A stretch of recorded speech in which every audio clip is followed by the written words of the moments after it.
away. For Vice President Kamala Harris, this is.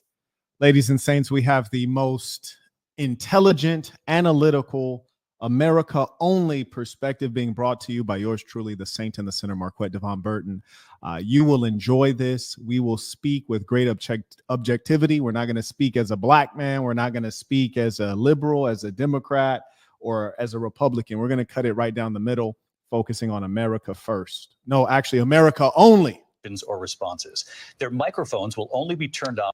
Another thing I want to note for you guys is that the coverage is clearly extraordinarily biased, as you can see right here from the chat, that the chat has been limited basically to no one. So they don't want freedom of speech. The comments here have been also disabled. So take note of that. So let's now welcome the candidates to the stage. Vice President Kamala Harris and President Donald Trump.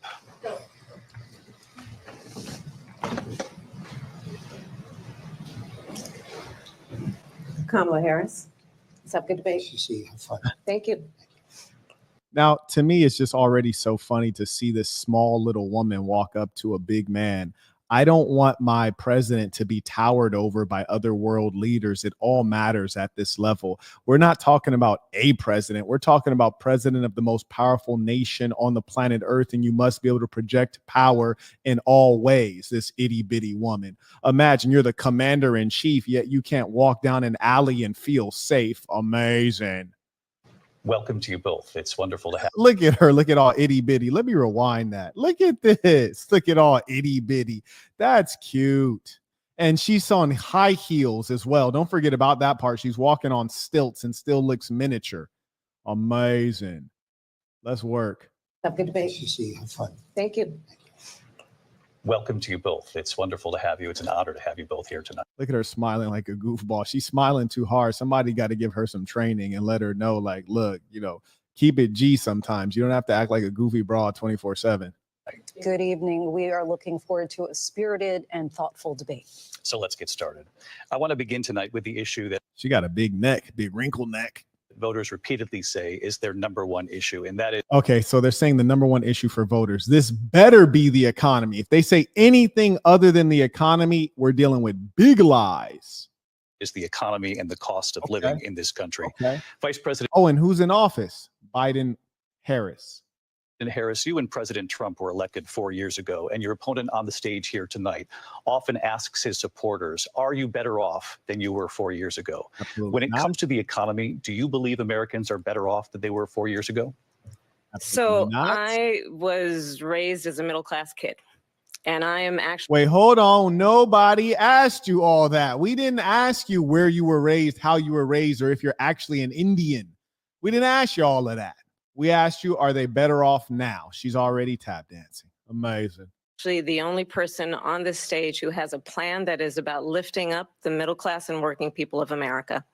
I believe extraordinary. How can you do that? Letting in tons of illegals who will degrade our quality of life and make our tax dollars be squandered in the same way that you're squandering them right now, both in Ukraine and Israel. Extraordinary. Shout out to Kevin. He writes, tuition for the future live. Quote, so you're a good provider. Does that make you a man now? End quote. I believe this is very deep and an important topic. Well, then I'll have to surely do it. He writes, I mostly hear this from single mothers and people raised by single mothers. That's right. People who are struggling financially, the females, they try to make it seem like the guy is responsible for being their financial superhero. He writes, I'm interested to hear your thoughts on this and manhood as a whole. A PS, I'm often not able to catch a live, though I do want to support the work in general, so I often will send these on the spot. I don't like to sit on or postpone things. I don't have a need to be strategic with my timing. Hope you don't mind. If so, let me know. Well, I appreciate you supporting anytime, so thank you very much to the real ones who stand up. Shout out to David. He writes, I knew you'd pull up. Thank you. Oh, absolutely. And shout out to the real ones supporting this work, especially on my political pieces. Believe in the ambition, the aspirations, the dreams of the American people. And that is why I imagine and have actually a plan to build what I call an opportunity economy. Because here's the First off, governments don't build opportunity economies. In a developed economy, in an advanced capitalist system such as these United States of America, the government must only get out of the way and, when appropriate, put in reasonable regulation. We already have a ton of it. thing. We know that we have a shortage of homes and housing, and the cost of housing is. Do we have a shortage of homes and housing? Is that a fact? Or is that something that's occurring because you let in those illegals and you've increased the population by several million? You've put pressure. Do we have a shortage of housing, or do we have a shortage of income, which probably directly results from economic mismanagement? All of the inflation you see, people got to spend all their money on groceries and gasoline. They can't afford housing. It's too expensive for far too many people. We know that young families need support to raise their children, and Why has the moderator not interrupted her and said, dear, that's lovely, but that's not the question. I didn't ask you all that. I said, are Americans better off now than they were before? The answer is simply no. You only need 2 letters, not 2 hours. Intend on extending a tax cut for those families of $6,000, which is the largest child tax credit that we have given in a long time. So imagine when the government acts like they're giving you a benefit for saying, I'm not going to steal your money. I'll steal less of your money. That's not a favor or a benefit. You see, a favor or a benefit would be to add value, to give me something. You're saying you're going to steal less. Come on, imagine a thief saying, I'm going to help you out by not stealing as much from you. So that those young families can afford. How about you give money the same way you're giving money to Israel by the billions? How about you give money the same way you're giving weapons to Ukraine to make the world less safe? To buy a crib, buy a car seat, buy clothes for their children. My passion, one of them, is small businesses. I was actually, my mother. Wait, your passion is small business? Let's hear about your track record as a small business owner. Raised my sister and me, but there was a woman who helped raise us. We call her our second mother. She was a small business owner. That's sad when you have to go so freaking far to be relatable. It's not her that's the small business owner. It's not her husband. It's not her child. It's not her mother, not her father, not her grandmother. It's a friend of the family. Stop. It's so disingenuous. This is extraordinary. Wowzer. I love our small businesses. Yeah, my plan is to give a 50. You don't understand small business. You don't understand business because you've never been a business owner. And that's why I consistently remind you all that the only persons who should be in the presidency are those who are well off. They've been successful in business, which means they understand markets, which also means they understand people, and they have enough income that they don't need to steal from you using the government. They can now give back. We find that most of our politicians, shout to Nancy Pelosi, shout to Barack Obama and many others, they go into office worth 100,000, 200,000. They come out worth 15 million. How does that happen? It doesn't make sense as a public servant. You're supposed to be a servant. Highly doubt they're serving anything except a big fat meal to themselves. $50,000 tax deduction to start up small businesses, knowing they are part of the backbone of America's economy. My opponent, on the other hand. The language is so dishonest when she says we give them a tax credit to start up a business. Taxes means government thieving, stealing from you. So a credit means we're giving you a value in advance, which is to say you won't have to pay this or that. So if you're giving a tax credit in the literal sense of the English language words you're using, then you're not giving them anything to start up a business. People start up businesses with capital. You start up businesses with network. You don't start up businesses with tax credits. His plan is to do what he has done before, which is to provide a tax cut for billionaires and big corporations, which will result in $5 trillion to America's deficit. That's amazing. Giving a tax cut does not increase the deficit. That's just frankly dishonest. But I tell you what, giving billions of dollars to Israel and Ukraine certainly increases the deficit. How about that? How about that? Catch me outside. My opponent has a plan that I call the Trump's sales tax. And another thing that's very dishonest is the way they're giving these camera angles. And that's why you come to me for analyses, because I give you the truest of analysis. You see, they're showing these two individuals at the same height in the video screen, which means that they are strategically increasing the height of Kamala Harris. And they're portraying them in ways that are not accurate projections of their actual stature. In the same way, you look on map projections, and we often see map projections that make the United States or make Europe, Western countries, look larger than they are. And it makes Africa, a mega continent, look much smaller. Why? Psychological reasons, political reasons.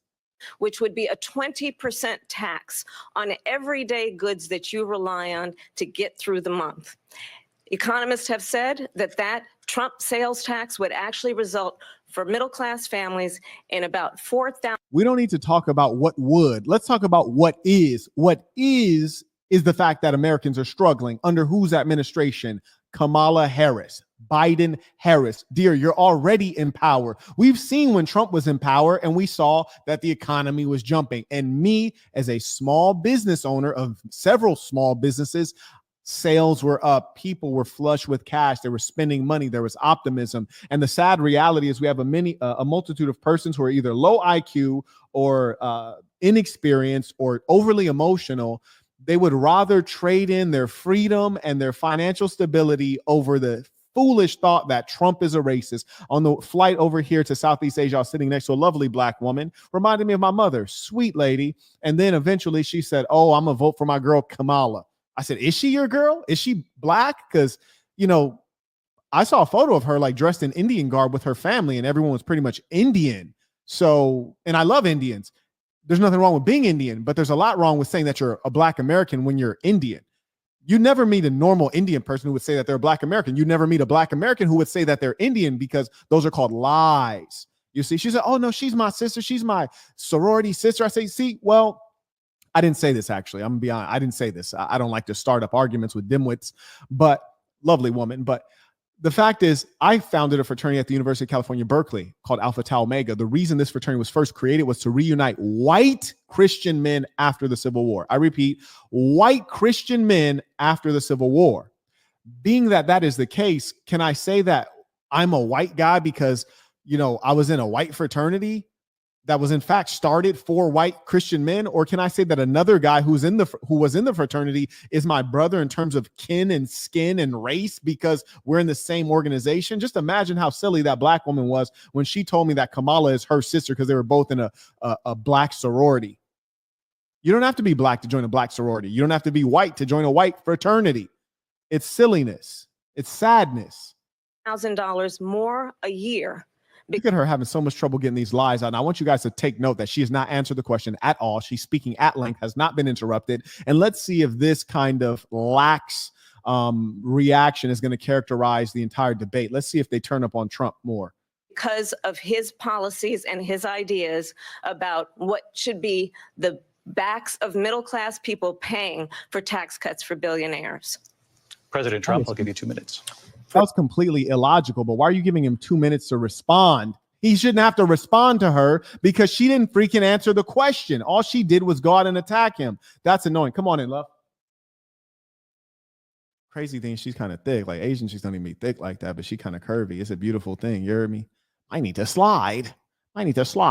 She coming in to cook my breakfast. Hold on, let me go grab her. Tell her it's all good. Give me 1 second. Hi, come on in. You can make breakfast.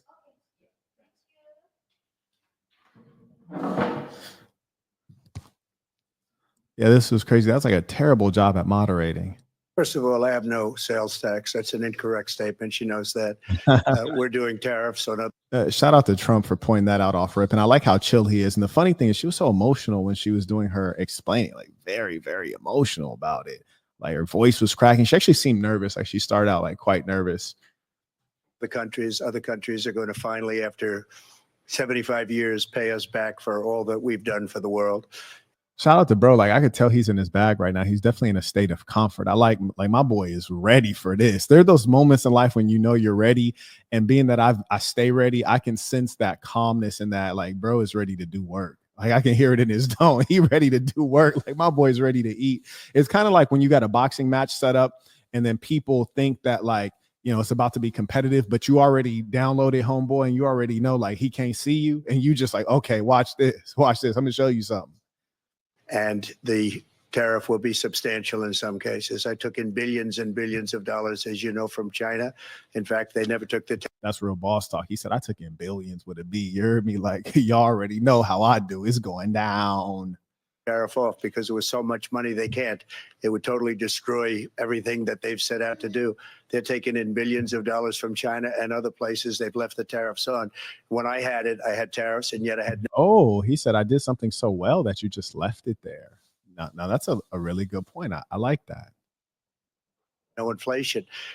Look, we've had a terrible economy because inflation has, which is really known as a country buster. It breaks up countries. That's a fact. The economy has suffered greatly due to inflation, and that cannot be lied about. We have inflation like very few people have ever seen before, probably the worst in our nation's history. We were at 21%, but that's being generous because many things are 50, 60, 70, and 80% higher than they were just a few years ago. This Look at her lying self right there. Here's the worst thing. People don't understand the concept of shrinkflation. Shrinkflation is when the price of the good does not change. However, the quality or size of the good changes. For example, if you ever see a Whopper from Burger King, just to give you an example that appeals to everyday people, a Whopper from Burger King is supposed to be a large hamburger. That's why it's called a Whopper. However, one, the price has changed. When I was in the 4th grade, I remember this distinctly because after elementary school, we'd go over to Burger King and get a Whopper for 99 cents. Yes, that's right. 99 cents a Whopper would be. Not only has the price increased dramatically over time, the size of the Whopper has reduced significantly such that it doesn't even resemble what it used to be. And that's precisely what we've observed occurring. has been a disaster for people, for the middle class, but for every class. On top of that, we have millions of people pouring into our country from prison. See, shout out to Trump. He already on his talking point game, as he should be. So that's really smart to basically go straight to your areas of strength and their areas of weakness. So this is brilliant. Somebody dropped the link for my master communicator course, which goes through all of the basics in interpersonal communication. That is one-on-one communication, as a couple, communication with women, public speaking, body language, and debate tactics. And you'll see a lot of great tactics explained in that course. Drop the link. Let's go, Trump. And jails, from mental institutions and insane asylums, and they're coming in and they're taking jobs that are occupied right now by African Americans and Hispanics, and also unions. Unions are going to be affected very soon. And you see what's happening. You see what's happening with towns throughout the. And shout out to bro, because he's keeping it a bean. The fact of the matter is, African Americans have the lowest educational attainment, excluding the Native American. And as a result of having low educational attainment, there being certain levels of discrimination and also them lacking, significant job skills. They tend to get the jobs in America where you're the last hired, first fired. It's low income wages. You're easily replaced because it's low skill labor. And so as a result, the persons who come in across the border illegally, and it doesn't matter what ethnicity they are, because what matters is they're going to work low income jobs. And so an employer would rather hire this guy, who just came in the country yesterday, who's going to work under the table, work at low cost, work in some cases for cash. And he's going to work his butt off because he has no choice but to. So it's almost like they have captive labor. United States. You look at Springfield, Ohio. You look at Aurora in Colorado. They are taking over the towns. They're taking over buildings. They're going in violently. These are the people that I wish they could do a PowerPoint presentation and bring some imagery to this, because when you actually see what's happening and you acknowledge the fact that this is real, like, man, it's hard to stomach it. I'm telling you. And for the people who live in those places, these are mostly Democrat run cities and states, and they know what's up. And so I think in as much as that's the case, Kamala's going to lose some of her middle class liberal support as well. He and Biden led into our country, and they're destroying. Look at her acting like a broad, acting all like, I'm appalled. I'm surprised. Our country. And here's the other thing. She black, but how is Trump darker than her? Just side note. She black, right? She's black woman, but Trump is darker than her. I'm done here. You heard me? That's crazy. They're dangerous. They're at the highest level of criminality, and we have to get them out. We have to get them out fast. I created one of the greatest economies in the history of our country. I'll do it again and even better. We are going to get to immigration and border security during this debate, but I would like to let Vice President Harris respond. And see, I don't like this moderator. We are going to get to immigrate. Okay, that's cool. Just let her respond. You didn't do a preface when you gave Trump the chance to respond. You didn't give a preface. So why all of a sudden are we giving prefaces now? Come on, man. Respond on the economy here. Well, I would love to. Let's. And you see, this is obviously biased. He says, I'll let you respond on the economy. When it was Trump's term, he just said, I'll let you respond. Now it's all of a sudden, I'll let you respond on the economy, thereby effectively shutting off her need to respond to the charges about the immigration issue. Fascinating. Let's talk about what Donald Trump left us. Donald Trump left us the worst. Oh, man, just take accountability, sis. Shout out to Austin. He writes, peace of saints. Thank you for facilitating relationships via the SaaS. And I appreciate that. Shout out to the real ones. And, I love to see it. The guys getting their workouts in, going out socially. And I always repost the stuff on IG so that you guys can see, we really got something strong here. If you have not become a member of this thing of ours, we invite you to do so. You can do it at thesassin.com. That's THESASN.com. Shout out to Mr. Mirage, writes, tuition, peace of the saints. He used the information below via Venmo. Appreciate those of you who support this critical content. Now, also acknowledge via PayPal. Shout out to Frank. He writes, tuition, I'm glad that you are here with us tonight. Yes, indeed. It's a pleasure. It really is. And, being able to digest this information, which is actually critical to the health of our country and critical to your financial health as an individual, I'm glad we're able to talk about this. Yes, indeed. Unemployment since the Great Depression. Donald Trump left us the worst public health epidemic in a century. That was crazy how she said Donald Trump left us a public health epidemic. Did he though? Because that gain of function research started before Donald Trump. More importantly, the whole government needs to be culpable for that, from Clinton all the way forward to the present. That is a huge level of corruption. But to suggest that Donald Trump is responsible for the creation of the pandemic single-handedly, I mean, that was the most dishonest thing she said so far. That was extraordinary. Really, it was. Like, no decency. Shout out to Kenneth, supporting by Venmo. He writes, tuition, been a minute since I've supported. Life has indeed been prosperous. Know the same has been true for you. Thank you for your time. By the way, that was a baller alert. So shout out to Kenneth, came in strong via Venmo. And see, that's what we're all about, is prospering. And when guys link up with Assassin, they often end up doing business together. So you're going to see a lot of people within this thing of ours are always growing. Donald Trump left us the worst attack on our democracy since the Civil War. And what we have done is clean up Donald Trump's mess. What we have done and what I intend to do is build on what we know are the aspirations and the hopes of the American people. But you'll notice that she speaks with imprecision, the aspirations and the hope. I'm going to build on the aspirations and the hope. The American people don't have aspirations. They do have a lot of hope, misplaced hope. The sad thing is the American people don't know what to aspire to. It's been a long time since they've seen prosperity. The public schools are so poor and in disrepair that people get out of there learning very little of their own history as an individual with regards to their race and ethnicity, even less in terms of American history somehow. They don't know basic arithmetic. Their English language skills are atrocious. I find that Germans speak better English than Americans. Extraordinary. So the American doesn't know what a reasonable expectation would be. They've grown up in infrastructure that's in disrepair because you warmongers, both Democrat and Republican, you send all of our money abroad while our infrastructure decays. I'm going to tell you all in this debate tonight, you're going to hear from the same old tired playbook, a bunch of lies. Why does she seem like she's dehydrated? Why did I just hear her swallow with her dry mouth at? Listen to this. Listen to this. This broad is she is way out of her league. Listen to this.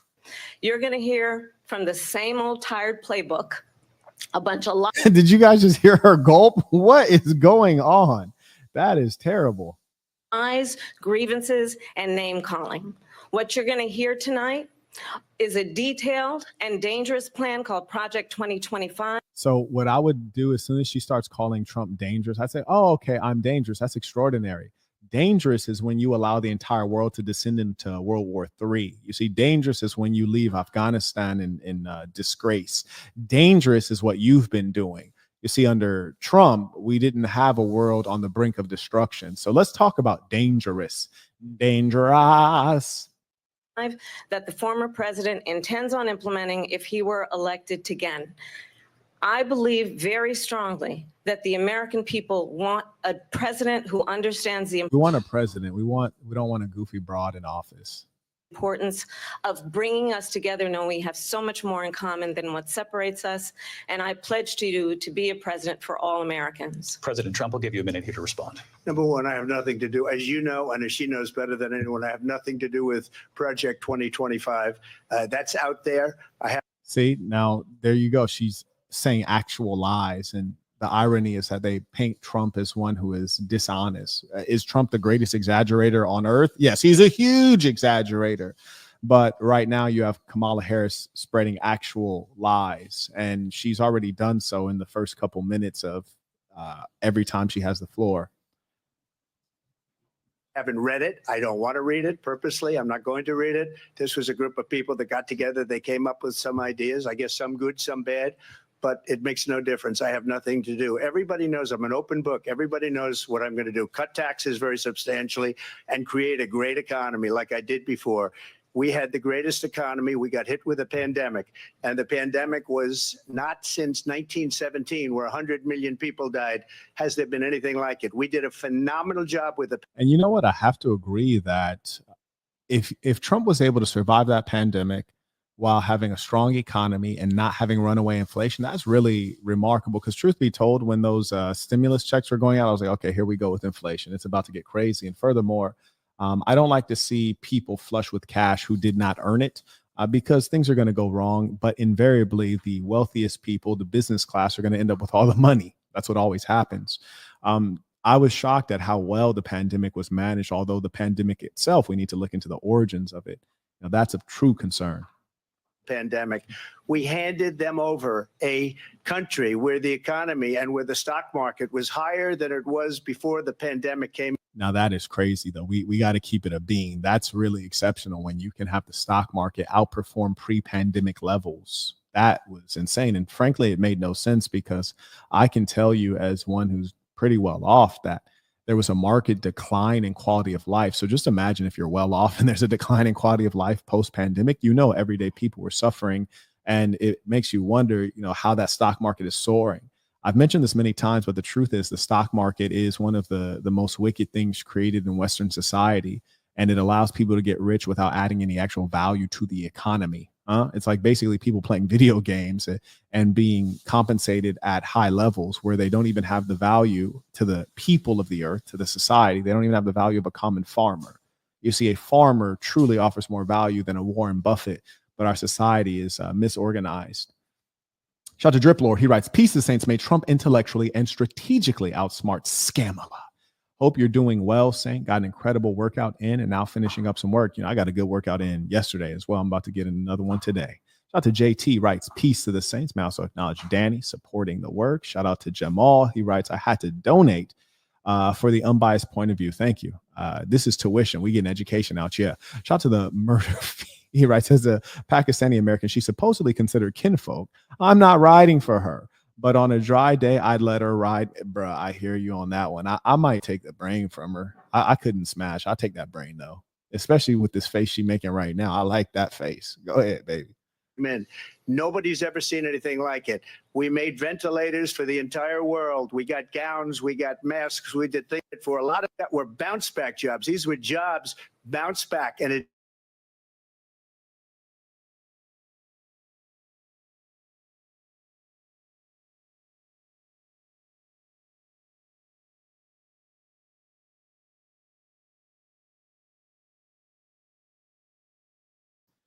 confirm that the audio video are good. Go ahead, pop a 1 in the chat if the audio video is good to go.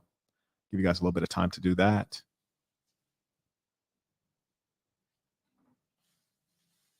Let's go ahead, pop that 1 in if audio video is good. Okay, fantastic. We back at it. And when you look at his economic plan, it's all about tax breaks for the richest people. I am offering what I describe as an opportunity economy, and an opportunity economy for everybody, including illegals. If I was him, I would have threw that in there, even though the mic's cut off. Best economists in our country, if not the world, have reviewed our relative plans for the future of America. What Goldman Sachs has said? No, what we want to know is, why is your current economy ridden with inflation? That's what we want to know. How about that part? We don't need to talk about the future. Let's talk about what is. You've been in office for 4 years. Shout out to Mr. Chambliss. He writes, North Marquetica is a continent. South Marquetica is a continent. Marquette Africa is a continent. Marquette Antarctica is a continent. Marquette Australia is a continent. Indeed. He writes, saw your upload of a turbo thick peanut butter brown skin lady over in the archipelago of Marquetanesia. hope to build a big base over there. You know what? It's tough because the English skills are not as good here as I would like, but I'm looking at Shorty right here whipping up that breakfast, and I do want to smash, like for real, for real.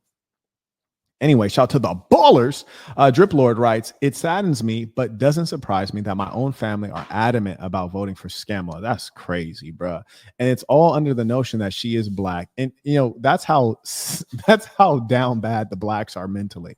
Really, the educational levels are astoundingly low. And this is why it's important for the assassin to take over and to spread culture and to spread the importance of good education.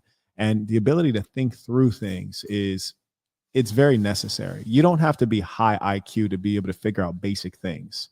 You know, we know who we are, but the Black American has such low self-esteem, such poor self-identity, and they don't want to be who they are, you see, and they'll let anyone claim to be like them. They invite people in. It's really despicable. The Black American is in great disrepair. He writes, and they want to make history by voting in a woman as president. That's we need to make history by making America the greatest country that has ever existed in 2024 and moving forward. How about that? He writes, peace to the saints. I love them, but from a distance. But bruh, I'm telling you, it got to be a distance. You can't let that level of stupidity be around you. It's dangerous.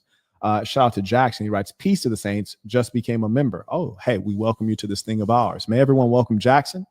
We appreciate you growing the base. Shout out to Miss Quick. She writes, peace of the saints. Hello, Mr. Burton. You're the only opinion I respect on this topic. Thank you for your input. I appreciate that. It means a lot. Wise lady. Shout out to the lady saints. He writes, Marquetope is not a continent. Carrying on. Is that Donald Trump's plan would make the economy worse. Mine would strengthen the economy. But you're already in a bad economy, Scamala. Like, we don't have to talk about what ifs. Donald Trump has been in power. You've been in power.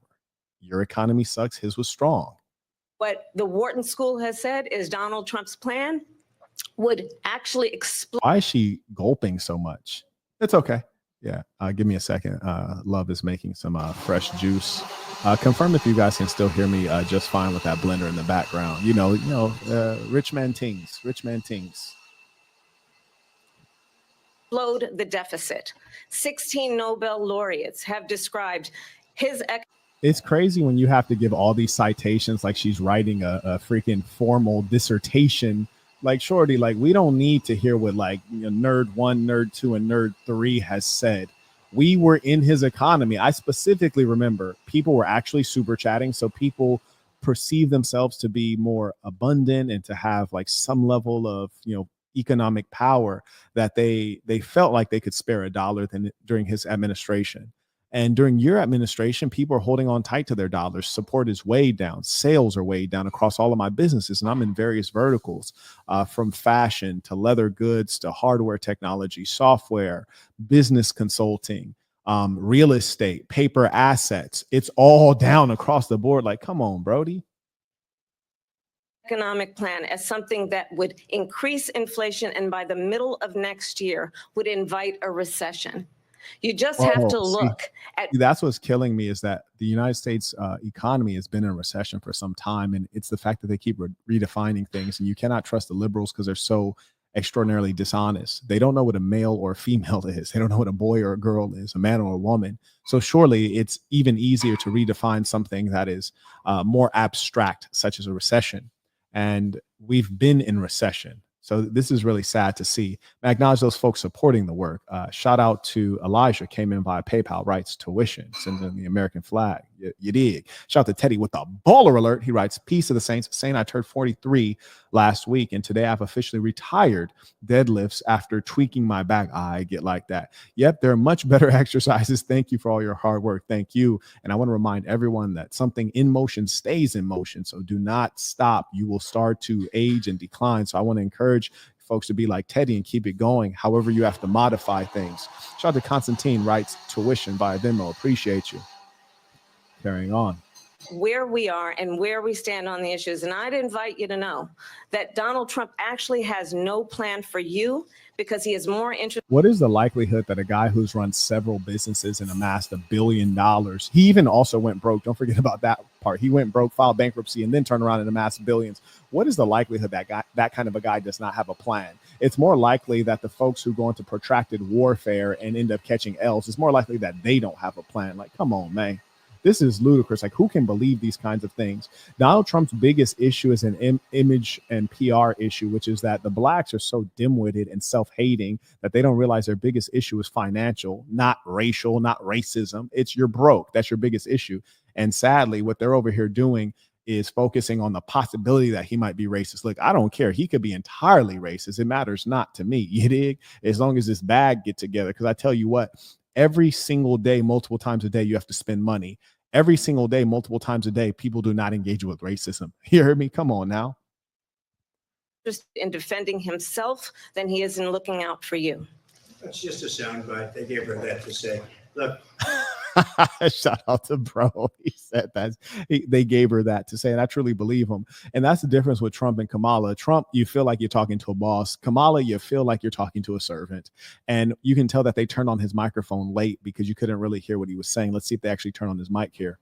I went to the Wharton School of Finance, and many of those professors, the top professors, think my plan is a brilliant plan. It's a great plan. It's a plan that's going to bring up our worth, our value as a country. It's going to make people want to be able to go and work and create jobs and create a lot of good, solid money for our country. And just to finish off, she doesn't have a plan. She copied Biden's plan, and it's like 4 sentences.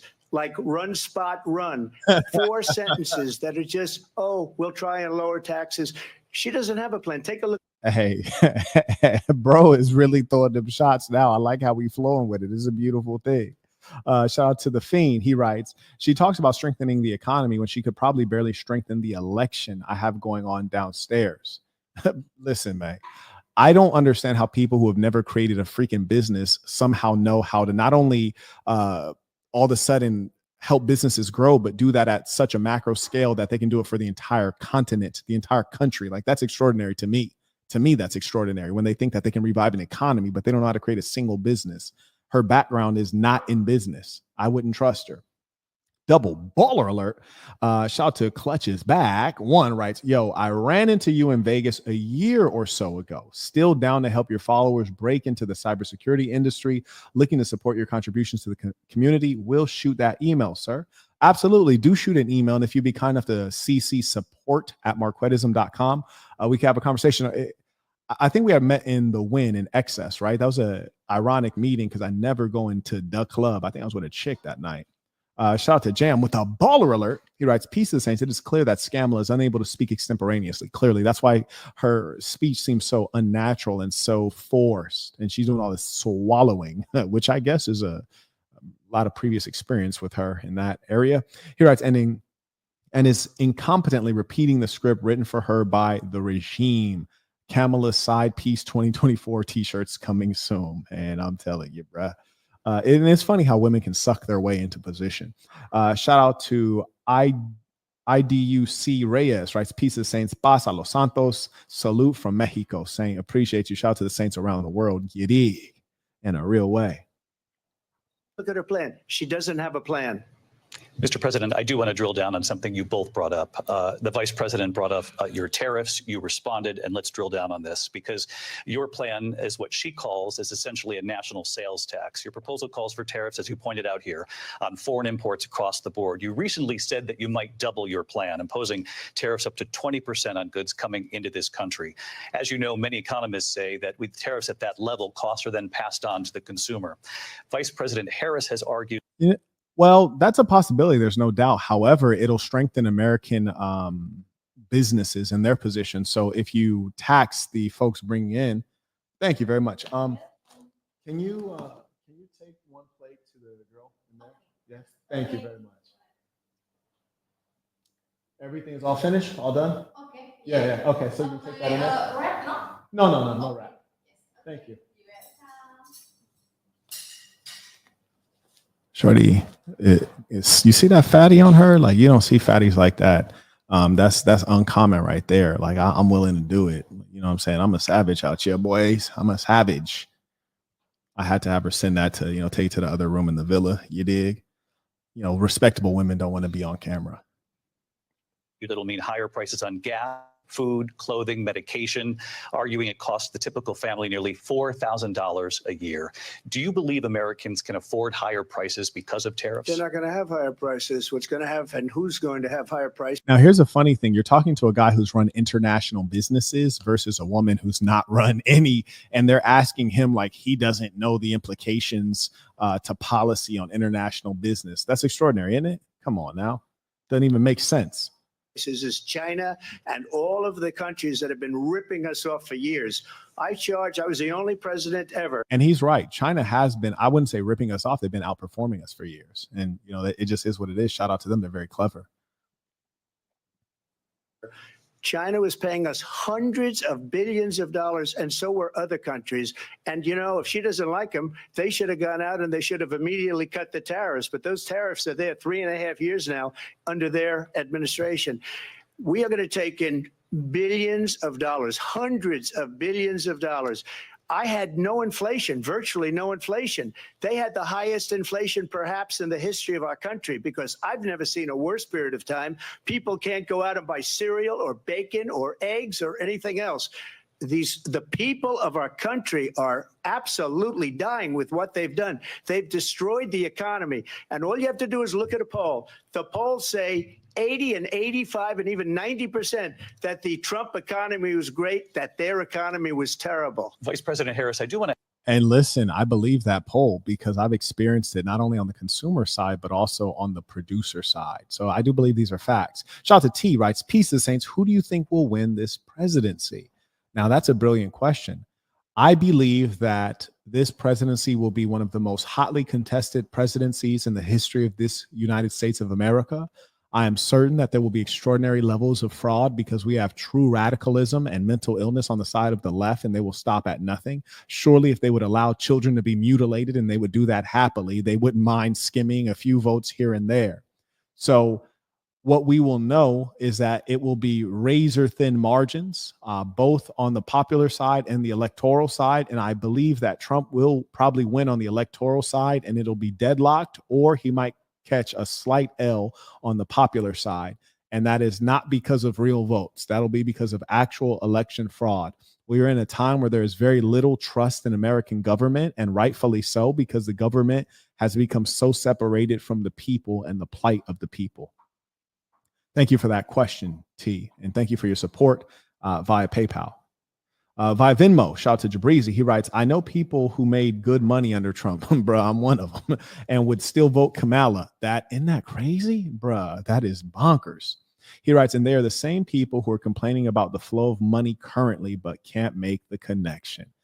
Jabri, that's what we call emotional intelligence, right? They might have some IQ, but their emotional intelligence is just so bad. And that's why it's important for us, the assassin, to spread our culture, to spread our way, to spread civilization, living by reason. We got to create character because we have a lot of characters running around. Shout out to Charlie supporting via Venmo. Appreciate you. Shout out to the real ones. Ask for your response. And you heard what the president said there, because the Biden administration did keep a number of the Trump tariffs in place. So how do you respond? Well, let's be clear that he said, look, you guys like what Trump was doing. So, why are you playing games like you didn't keep his policy in place? I like how he said that. the Trump administration resulted in a trade deficit, one of the highest we've ever seen in the history of America. He invited trade wars. You want to talk about his deal with China? What he ended up doing is, under Donald Trump's presidency, he ended up selling American chips to China to help them improve and modernize their military.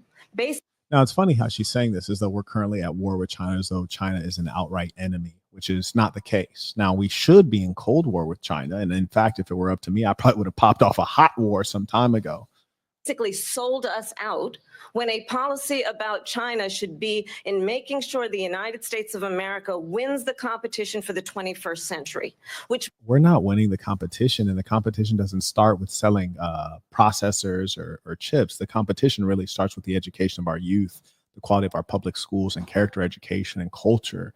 That's where the policy actually should start. And so it shows that she's completely lost and deranged. I mean, if you're raising girls and boys and telling them that they can be any gender that they want, you've already lost the race. which means focusing on the details of what that requires, focusing on relationships with our allies, focusing on investing in American-based technology. Oh, and just side note, we don't have any allies. You heard me? Just side note, like Israel is not an ally. We don't have allies. So that we win the race on AI, on quantum computing, focusing. Shout out to the lady who's never run a business talking about AI and quantum computing, which are both sectors that are led by private industry, and she doesn't understand private industry. Shout out to Hector. He writes, tuition. God bless America. Peace of the saints indeed. And you know what? God bless everywhere. God bless everywhere, but bless us the most. You dig? On what we need to do to support America's workforce so that we don't end up having on the short end. Oh, you're trying to support America's workforce by bringing in foreign workers? Stop it. Don't even talk about America, sis. The stick in terms of workers' rights. But what Donald Trump did, let's talk about this, with COVID, is he actually thanked President. That's crazy. Are we still talking about COVID? That's amazing. And if anybody was keeping it trill about that situation, he was calling it the China virus, which apparently, has some facts behind it. But if we're being even more trill, we call it the government created virus. And what government? Well, the governments of the United States and China in league, and lets you know that the world governments are extraordinarily corrupt. Someone had asked about the link to this shirt. It is right here. You can find it on our link tree as well. If you go to linktree /Marquette B and just click merch. Xi, for what he did during COVID. Look at his tweet. Thank you, President Xi, exclamation point. When we know that Xi was responsible for lacking and not giving us transparency about the origins of COVID. President Trump, I'll let you respond. Shorty, you knew the origins of that pestilence. That came from your government that you've been a part of for some time. You're a government worker bee. You're a career politician. You're a bureaucrat, and so is Joe Biden. And I condemn the American government as a whole over the last half century, both Republican and Democrat. They've really been two heads on the same dragon. It would be nice if Trump remains an outsider. Who knows if that would happen? His comments on Israel, he may just be pandering to them to get in office, and then maybe he's going to turn up. I don't know. I hope so, but I doubt it, frankly. First of all, they bought their chips from Taiwan. We hardly make chips anymore because of philosophies like they have and policies like they have. I don't say her because she has no policy. That was cold-blooded. He said, I don't say her because she's not a thinker. She's not a thinker. And that's another piece, is him correcting her. And I think that's important. I believe the statement about Taiwan. I also think that Taiwan is one of those situations where we're going to fight a losing battle. We're not going to win in Taiwan. So we might as well let that go and entrench ourselves in positions that are more defensible. Everything that she believed 3 years ago and 4 years ago is out the window. She's going to my philosophy now. In fact, I was going to send her a MAGA hat. She's gone to my philosophy. But shout out to my Neil. He flamed it, or she had to laugh. That was legitimately funny. And Deuce, I wish he'd have just pulled one out of his pocket. Like, I got you, baby. Here, just pulled a T-shirt out. Like Trump 2024, just tossed it to her. Would have loved it. But if she ever got elected, she'd change it. And it will be the end of our country. She's a Marxist. Everybody knows she's a Marxist. Her father's a Marxist professor in economics, and he taught her well. But when you look at what she's done to our country.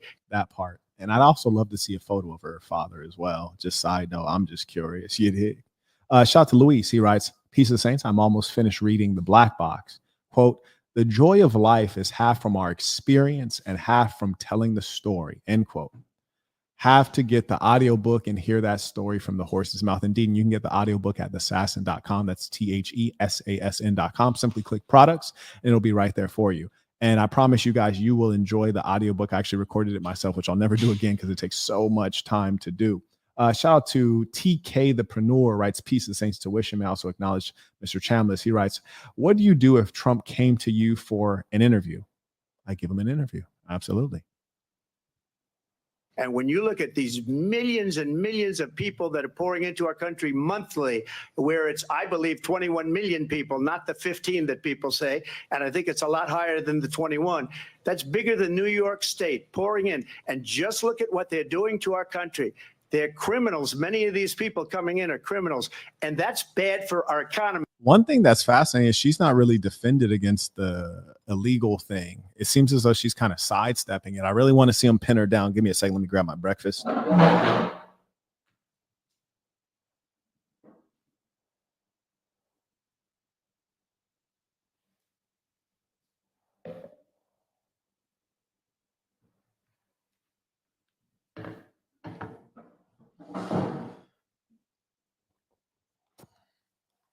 Oh, and follow a boss on IG so you can see how bosses live. You dig? Oh, yeah. And if you're wondering, what do we call this? Well, we call this life. Me too. You know, you mentioned before, we'll talk about immigration later. Well, bad immigration is the worst thing that can happen to our economy. They have, and she has destroyed our country with policy that's insane. Almost policy that you'd say they have to hate our country. President Trump, thank you. Lindsay? I want to turn to the issue of abortion. President Trump, you've often touted that you were able to kill Roe v. Wade. Again? Last year, you said We're that talking you were about this proud to again? be the most pro-life president in America. So, and this is a distraction in the psychotic LGBTQ mafia and the feminists. They absolutely love this topic, a topic of perversion, a topic of child murder, a topic that makes society upside down. How is this always a topic? It's really not. And they even have, and you can look at the governor of West Virginia, the previous governor of West Virginia, not the current governor, who's doing an excellent job, but the governor before, he said the baby will be born and we will decide what to do with the baby. In other words, we'll execute the baby. And that's why I did that, because that predominates, because they're radical. The Democrats are radical in that. And her vice presidential Happening in our country, working people, working women who are working one or two jobs, who can barely afford childcare as it is, have to travel to another state to get on a plane sitting next to strangers to Then use condoms. It's simple. Or how about this? Stop being a slore. Have some damn values and morality. It's disgusting to see her try to defend this. And by the way, talking about parents who could, or women who could barely afford childcare. Well, that's why you need a 2-parent household. Team up them those incomes. Ludicrous. go and get the health care she needs. Just ask people who have worked And we need to stop calling abortion healthcare. It's not healthcare. It's the opposite of healthcare. Healthcare is to keep you alive. Abortion kills the child. with him.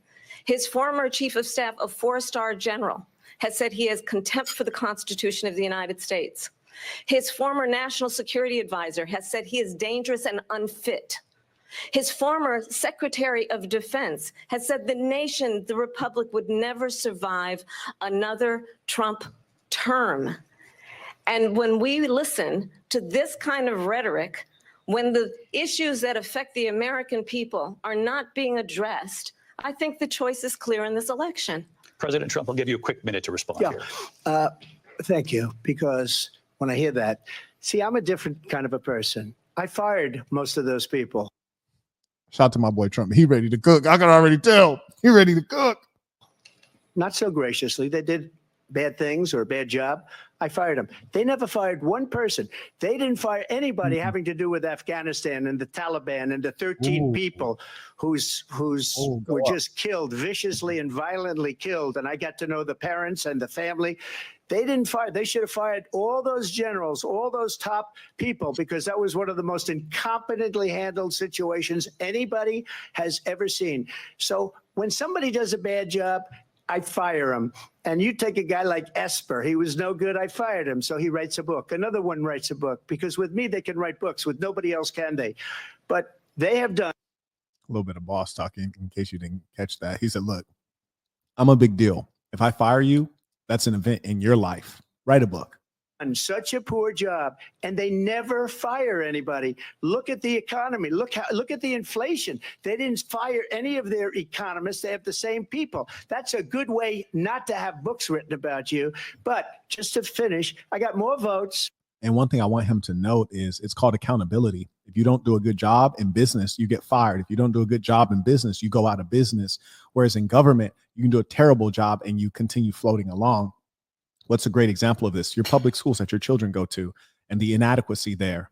What's a good example? The DMV. No one likes going to the DMV. You got to take the entire day off of work because you might not be able to get what you need done at your appointment time. You'll be there all day because of government inefficiency.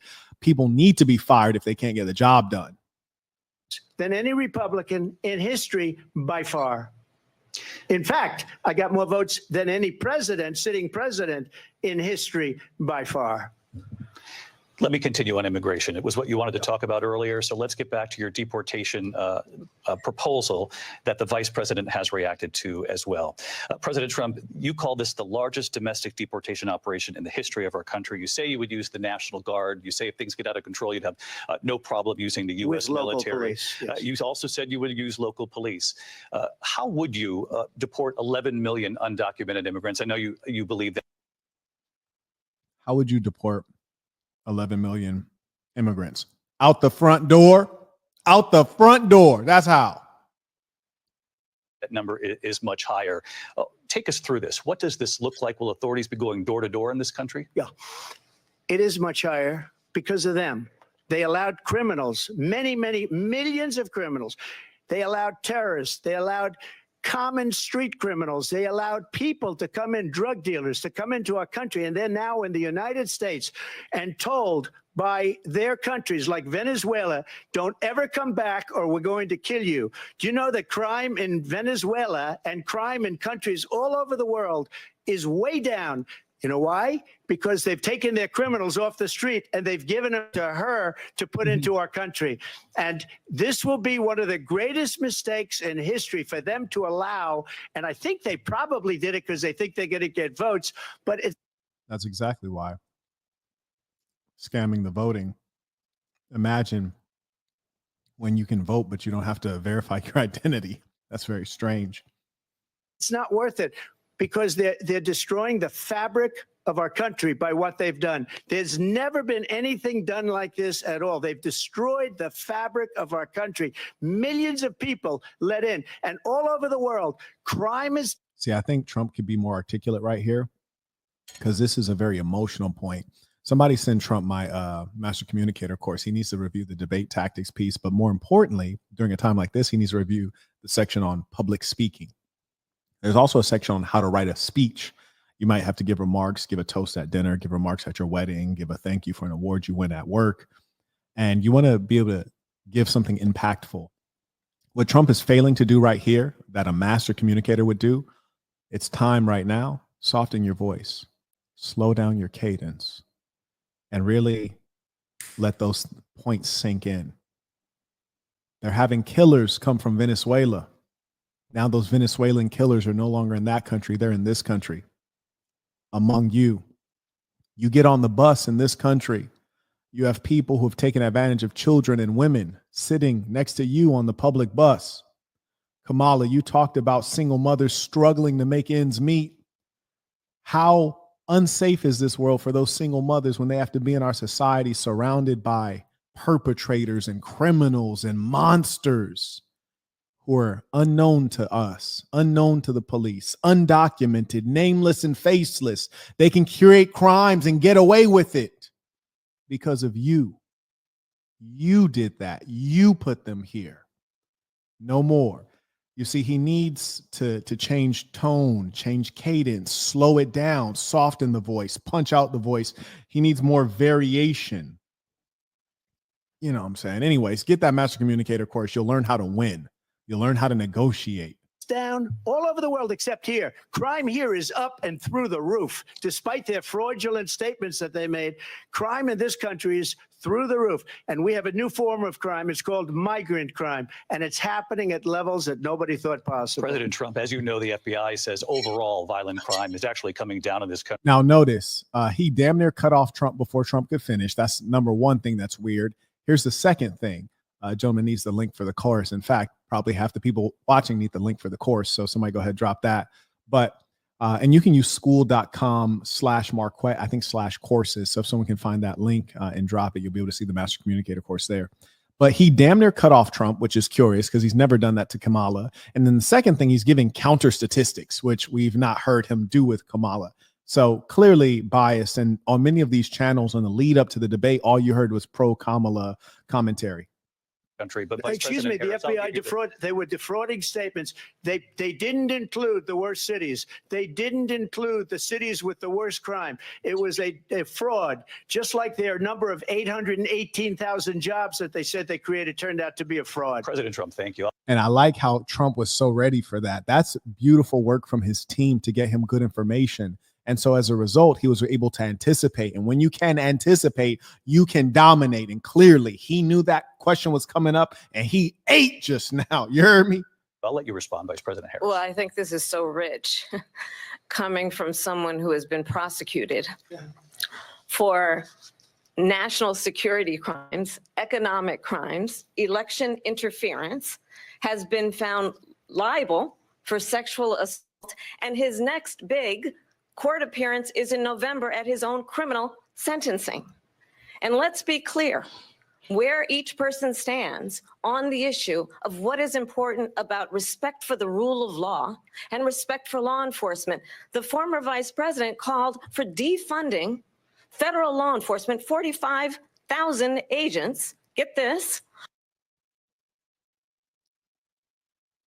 Trump needs to hire me as a speechwriter. I'm the best speechwriter in probably 100 years. Check this out. I would have flamed her and I would have said, Kamala, if you were actually black, you'd understand my plight right now. If you were actually black, you see, you're a fake black person. You're a part-time black person. You're a black person when it's convenient. We know in this country, the black peoples have been wrongly prosecuted. Hell, even Martin Luther King went to jail. And it's not just in America. We've seen Nelson Mandela go to jail. For what? For fighting for what is right. Similarly, I too have been prosecuted by your wicked administration for fighting for what is right. And in a democracy, you vote for who you want. But you guys don't trust this democracy. You don't trust the people. You want to control and limit their options. And that's why you try to put me in jail. When? I'm 70 years old. When do you try to put me in jail? When I'm running for office. Coincidence? I think not. So just like many black peoples, just like Martin Luther King, yes, I've gone to jail for fighting for what is right. Just like many black men who you incarcerated, I'm facing unfairness, just like many of them. And you would know if you were black, but you're not black. You're new to this country. On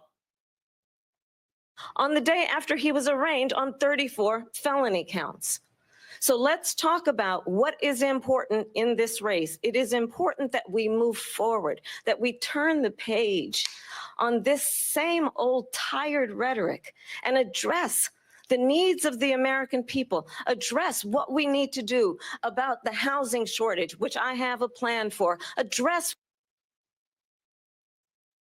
You're changing topic. We're talking about immigration. Why are you talking about housing? What we must do to support our small businesses, address bringing down the price of groceries.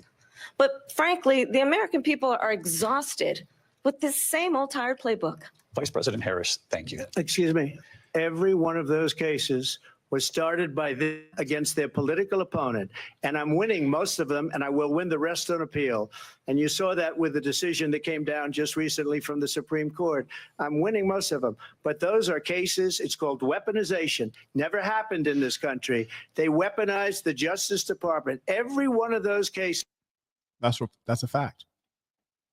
And I wish Trump would just be like, you know what? Thug life, West Side, thug life. We ride on our enemies, thug life. My fofo make sure all y'all kids don't grow. I wish he'd have just wilded out like, yeah, I'm a felon. Yeah, felonies. Like, I wish he'd have just started wilding.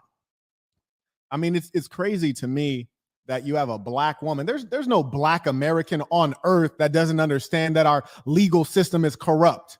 There's not one black American on earth that thinks the American legal system is fair. I have a book list. In fact, I don't even think it's linked below.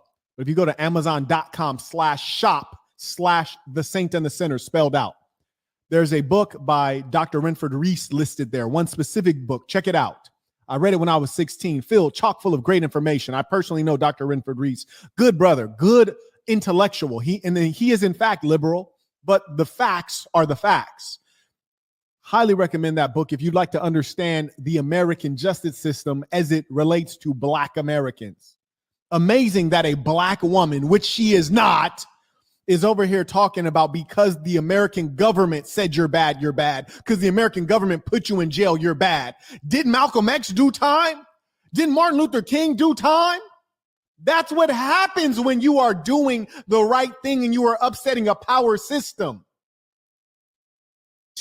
Was involved with the DOJ from Atlanta and Fani Willis to the Attorney General of New York and the DA in New York, every one of those cases.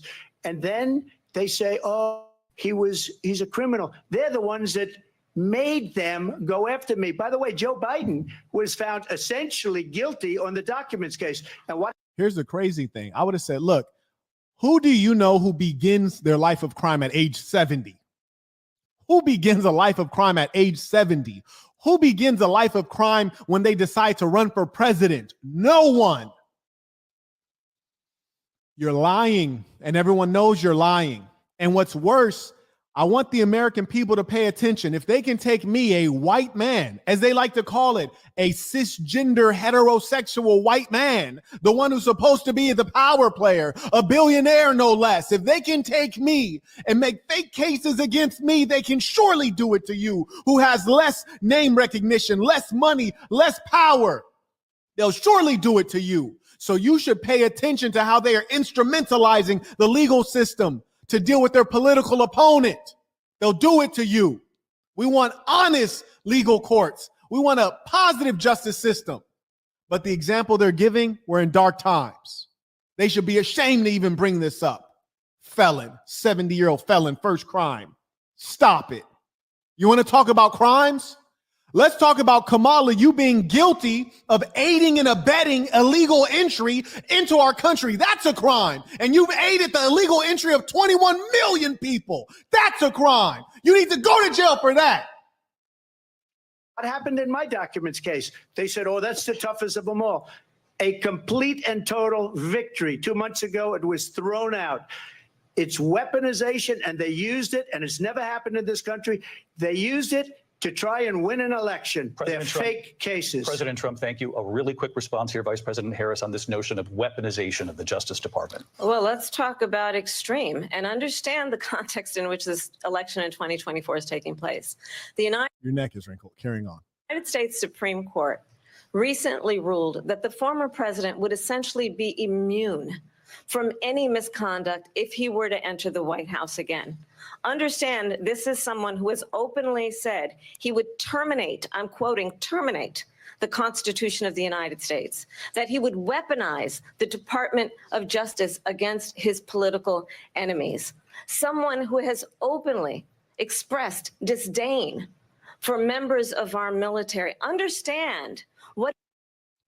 When is the moderator going to ask her to actually answer the question? When will that happen? It would mean if Donald Trump were back in the White House with no guardrails, because certainly we know now the court won't stop him. We know J.D. Vance is not going to stop him. It's up to the American people. Vice President stop Harris, him. Thank you. Lindsay? Vice President Harris, in your last run for president. Weaponized, please. We This is the one that weaponized, not me. She weaponized. I probably took a bullet to the head because of the things that they say about me. They talk about democracy. I'm a threat to democracy. They're the threat to democracy with a fake Russia investigation We do have a lot to that get. went nowhere. We have a lot to get to. Lindsay? Vice President Harris, in your last run for president, you said you wanted to ban fracking. Now you don't. You wanted mandatory government buyback programs for assault weapons. Now your campaign says you don't. You supported decriminalizing border crossings. Now you're taking a harder line. I know you say that your values have not changed. So then why have so many of your policies? Because I'm a lion hoe. You've seen lion hoes before. You might have a baby by a lion hoe. That's why. You're basically saying, why is it that you change your mind so much like you're Sneeko? Why is it that you change with the wind for the vote, for the dollar? Yes, and these politicians are just like your YouTubers. They stand for nothing. You got one of your favorite YouTubers, real popular guy in the manosphere. He encounters a sexual deviant, blue-haired guy who likes it up the backside, and he talks with him like the guy is a normal guy, showing him respect he doesn't deserve. Then he talks with another guy who's a degenerate, sends out his wife to lay down with other males for money and compensation. He talks with that guy, and that guy makes sexual advances to him, homoerotic ones, and he acts like it's all good. All these guys are flip-flopping on identity. None of them stand for anything. One day they're a Christian, next day they're a Muslim. One day they're against sexual deviance, next day they're interviewing a sexual deviant. Come on. And you watching, you need to be accountable too. Stand with people who stand for something, who stand on something. Positions changed. So my values have not changed, and I'm going to discuss every one of at least every point that you've made. But in particular, let's talk about fracking, because you know what, that might be true. Her values have not changed, because her only value was to have no values. Her only value is to go where the money is, to go where the clout is, go where the attention is, go where the position is. That was her only value. we're here in Pennsylvania. I made that very clear in 2020. I will not ban fracking. I have not banned fracking as Vice President of the United States. And in fact, I was the tie-breaking vote on the Inflation Reduction Act, which opened new leases for fracking. My position is that we have got to invest in, we have in history. It's crazy how people who've never run a business are talking about investing. You're not an investor. You've never invested in anything. That's like me trying to explain to you guys how to be an Olympic swimmer. It's ludicrous. Yeah, I can't swim though. For those of you like, you're black, you can't swim. I can't swim, for the record. Buy our first home when I was a teenager. The values I bring to the importance of home ownership, knowing not everybody got handed.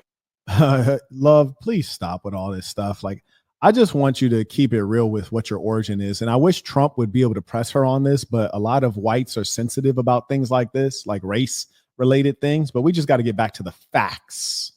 Shout out to Hector. He writes, go off, big homie, bruh. Like, I got to, man, because we're in times in which if we don't do something, we all suffer. We're in revolutionary times, and I've been telling you guys and warning you. May I acknowledge Mr. Mugisha with a bowler alert via PayPal. He writes, thank you, Saint, for taking your time to give us this great insight on the debate. Peace of Saints. I appreciate that. And listen, ladies and saints, I didn't even figure out until this morning, my time, that this debate was occurring. So I had to rearrange a lot of things, had to tell my old lady, like, look, I'm going live, stay in the other side of the villa. And, you know, as you can see, my cooking staff came through to make breakfast, and, you know, I had to imposition them. So I appreciate you appreciating me and making the sacrifice in time, because unlike these other YouTubers, these people live like their lives are worthless. Their greatest thing they could do is go live and get attention, because that's what they really seek, is attention. I come here to speak to you about the most critical things of your life, of our shared life. So I appreciate you appreciating my time as I take a pause from a beautiful life. You dig? $400 million on a silver platter and then filed bankruptcy 6 times is a value that I bring to my work, to say we are going to work with the private sector and home builders to increase. Love, you don't know the private sector. You've never thrived in the private sector. Stop it. I'm waiting for Trump to catch her on this one. 3 million homes, increased by 3 million homes by the end of my first term. My work.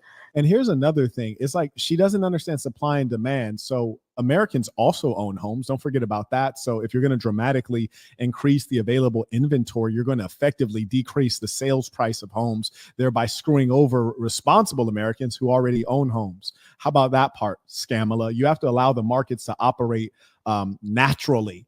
And the best thing you can do is to reduce inflation, which is the opposite of what you've done. That is related to having a friend when I was in high school who was sexually assaulted by her stepfather. And why do we keep talking about her friends, like a friend of the family? Like nothing ever happens to her or her family. It's always like a friend of the family, some other person. She has no ability to relate. Extraordinary. Shout out to Frank, supporting the work via PayPal. He writes, boss, your communication skills are very impressive. Not only is it impactful, but it's on the spot with no preparation. Truly magnificent. Indeed. And I often say, and I don't say it humbly because there's no need to be humble. I'd rather just be real. I can speak extemporaneously better than any other YouTuber can write it. You heard me? They can write out their whole YouTube lecture and I'll talk off the cuff better. And I'll do the same thing versus any politician or political leader you can name. And my focus then on protecting women and children from violent crime is based on a value. You don't believe in protecting women and children from violent crime, because if that was the case, you wouldn't bring in a bunch of people from countries that have huge levels of machismo and criminality and let them into our gates without any checks, all the while harassing law-abiding citizens as we go through TSA. It's extraordinary. How incompetent is government when they still have yet to figure out if a bottle of water is deadly? Apparently it's deadly. And who else is in charge of figuring out if 3 ounces of lotion is safe, but 5 ounces is also fatal? It's extraordinary. That is deeply grounded in the importance of standing up for those who are most vulnerable. My work that is about most vulnerable. I don't want a leader who is also vulnerable. You hear me? Listen, when you consider a dark alley, when a woman is walking through a dark alley, she is a target. She is the victim. I'd much rather have my leader be that scary thing creeping in the dark. That's just me, though. You hear me? I'd much rather my leader be the one that you need to be scared of. I don't want my leader to be the vulnerable party, especially when we're going up against the likes of Putin or Xi Jinping in China, long-standing dictators. No, I want my leader to be the big bad wolf. I don't want my leader to be the small pussy cat that's about to get effed. protecting Social Security and Medicare is based on long-standing work that I have done. Protecting seniors from schools have not changed. And what is important is that there is a president who actually brings values and a perspective that is about lifting people. Imagine claiming to have values and you don't know where you come from. Like, you've made no clear statement on your ethnic background and you're just floating on lies. It's like, is she Jamaican? Is she Indian? Is she a Black American? You don't know what values are. You're a liar. Up and not beating people down and name calling.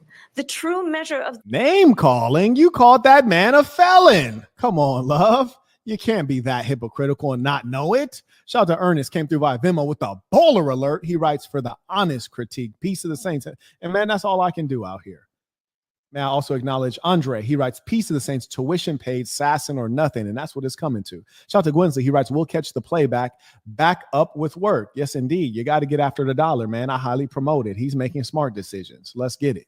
the leader is the leader who actually. Why is she talking for 30 minutes, but still has yet to say anything meaningful? Good Lord. Shout out to Darius. He writes, Trump needs to hire you. You would destroy her. Oh, indeed. But for real, though, Trump does need to hire me to write some of his speeches. And in the case we need to talk race, he needs to just like hand me the mic. Jeremy, hand me the mic. Let me get busy. And this broad is still yapping. Good Lord. I don't like to hear broads yap this long unless I'm smashing. She is really long-winded. Intend to be that president.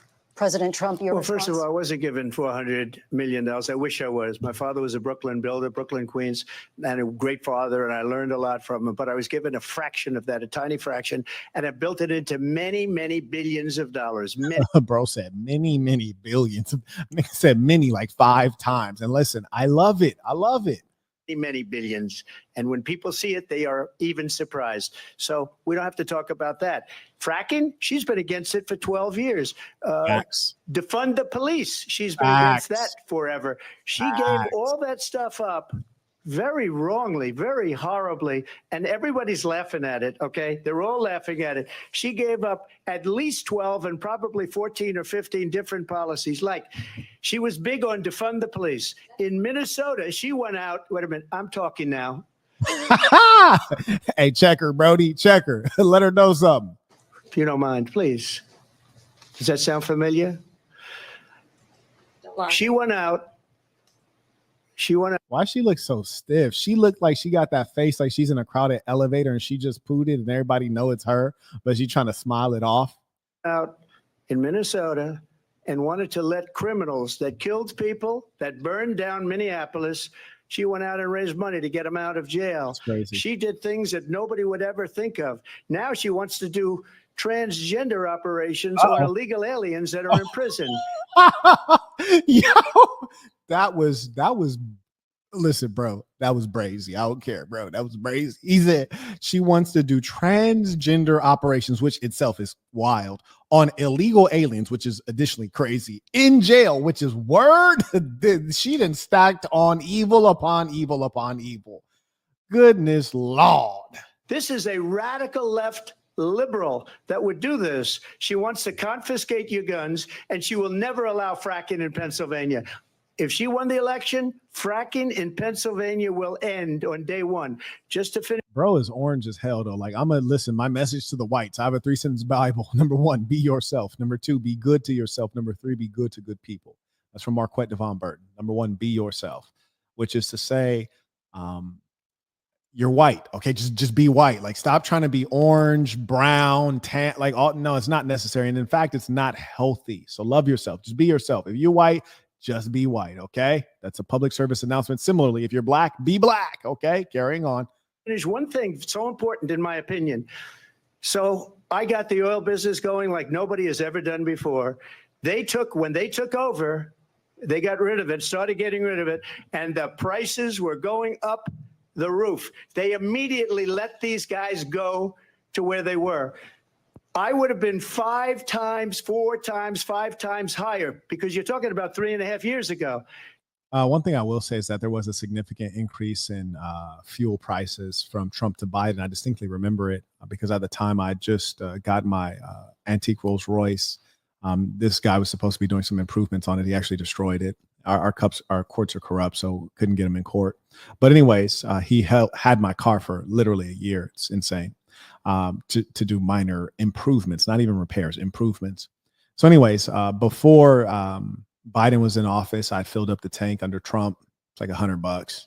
Filled it up under Biden. It was like $149. I was like, how's that possible? And that's just one of those clear examples. And for me, because the car had been held in captivity for a year, I had a chance to see the very stark difference. The way you guys end up suffering in this economy, you suffer by degrees. It's just like when they put the frog in boiling water. If they turn up the water all of a sudden really hot, the frog jumps out. But you guys are that frog sitting in there. They turn up the water degree by degree, make it hotter, meaning less bearable. And then eventually the frog dies because you sit in there thinking everything's okay while the world around you goes to ish. And that's what's happening. They got it up to where I was because they had no choice, because the prices of energy were quadrupling and doubling. You saw what happened to gasoline, to windmills, and we'll go back to 500 acres of desert President soil. Trump, we have a These lot are of not good issues things that we for the have to get environment, to. as We're she out of time. understands. Thank you. Lindsay, thank you. We have an election in just. Why does this woman look so angry at this boxy ass suit? Like, who put this boxy ass, 1940s Italian mobster jacket on this little broad right here? And shout out to the people who are actually not a race. They're like, bring in the nondescript colored woman. What's your race? Colored. But no, are you like Black American? You're Indian, you're Nigerian, like you're Latina, like what? Like, I'm colored. Like, bring in the nondescript people who can like shift in between ethnicities conveniently. Like, does anyone know what ethnicity she is? Hell nah. But I think they strategically brought her in for Kamala. 56 days. And I want to talk about the peaceful transfer of power, which, of course, we all know is a cornerstone of our democracy, and the role of a president in a moment of crisis. Mr. President, on January 6th, you told your supporters to march to the Capitol. You said you would be right there with them. The country and the world saw what played out at the Capitol that day, the officers coming under attack. Aides in the West Wing say you watched it unfold on television off the Oval Office.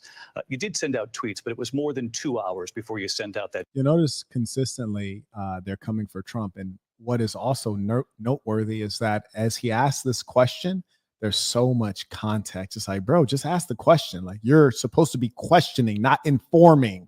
You see, if the populace already knows about this, you could just ask the question, but you're not trying to ask a question. You're actually pushing an agenda. That's why you're talking so much. You're informing. You're creating a narrative.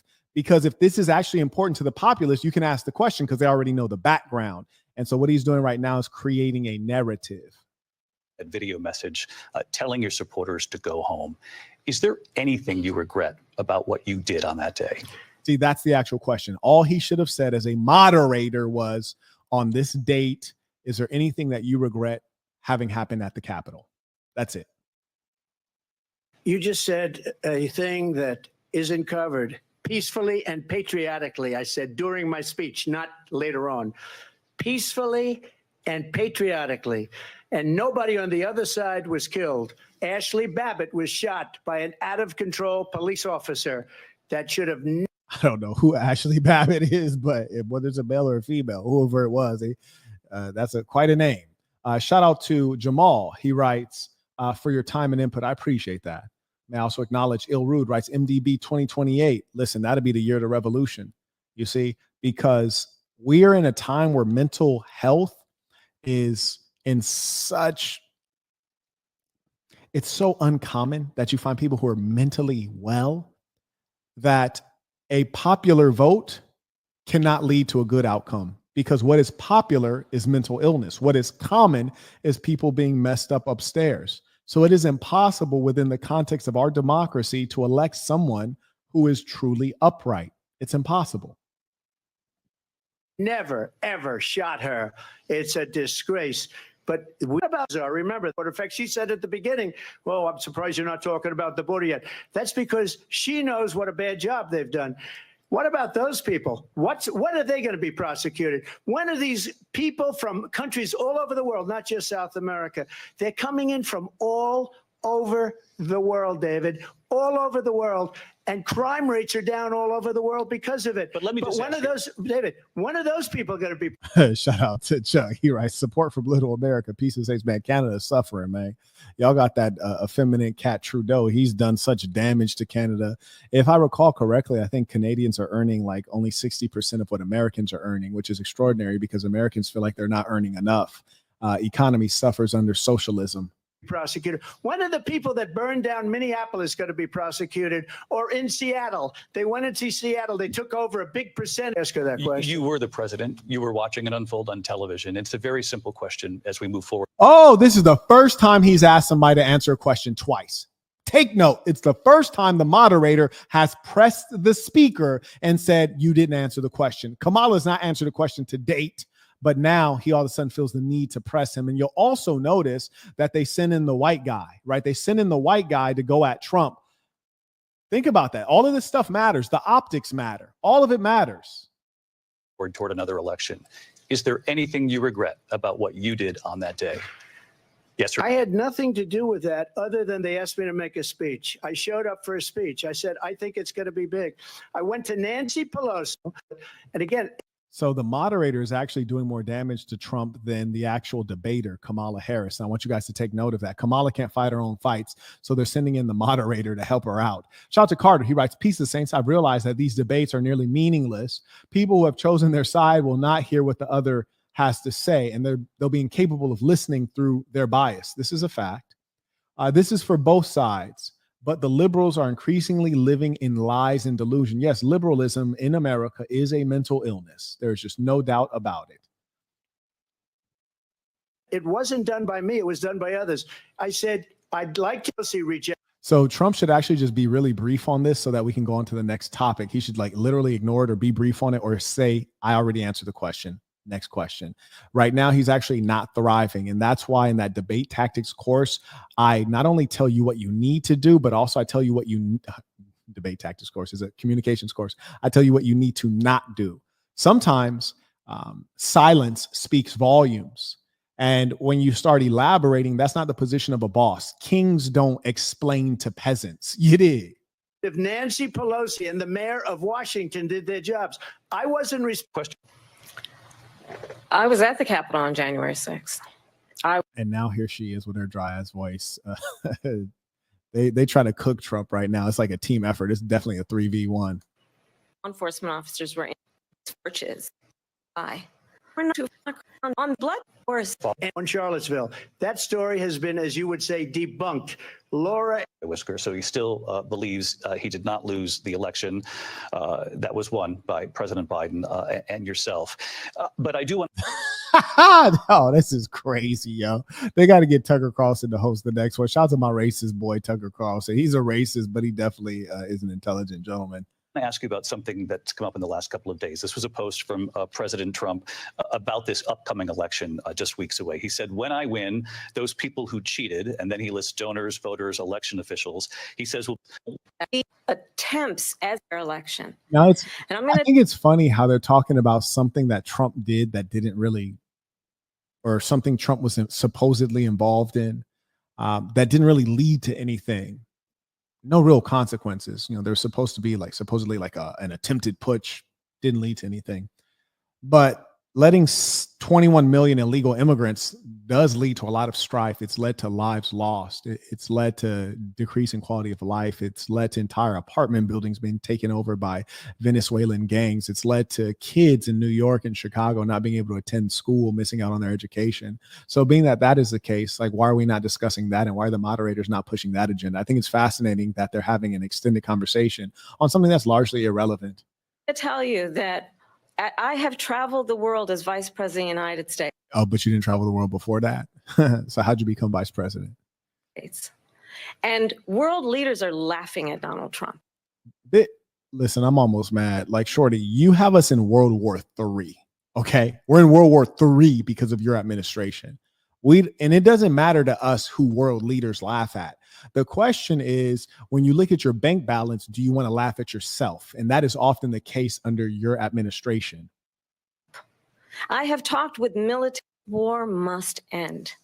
It must end immediately. And the way it will end is we need a ceasefire deal and we need the hostages out. Well, then why don't you stop funding the Ukrainians? As soon as you stop the funding, the war is over. I promise you. Shout out to Hector. He writes, I lived in the block of Seattle that was taken over.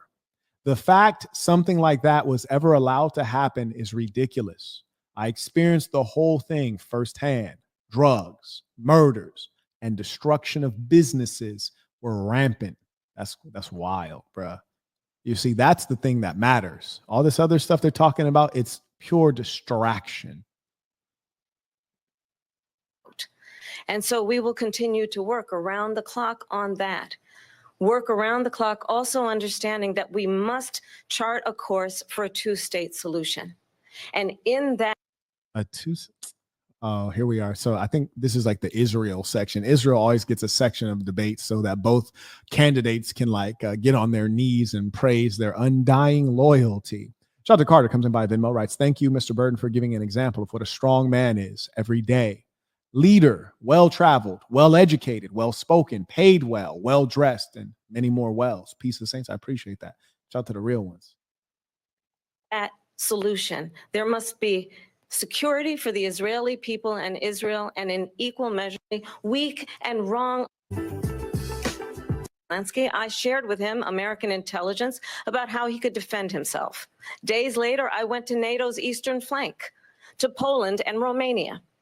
And through the work that I and others, America's role and responsibility in terms of ensuring that America's only responsibility is to the citizens of our country. That is what the government is supposed to be for, to serve the American people. But when's the last time you felt like you were served by your government as opposed to dominated? You encounter the police. It's not a pleasant experience. You don't feel as though they're serving you. Rather, you feel as though they're trying to control you, monitor you, investigate you as a citizen.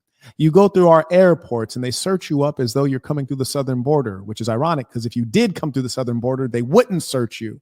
Have no fingerprints, no medical history, no criminal background on you, but they let you on in. Huh? Yes, the American government has not been serving and acting in the appropriate capacity of a government for some time, which is to build infrastructure. They don't do that. They're supposed to keep us safe, but they engage in endless wars abroad, whether it's a proxy war, whether it's a protracted war. They never win. They exhaust our coffers, which are filled by the taxpayers being robbed, and they give you almost nothing back for your efforts.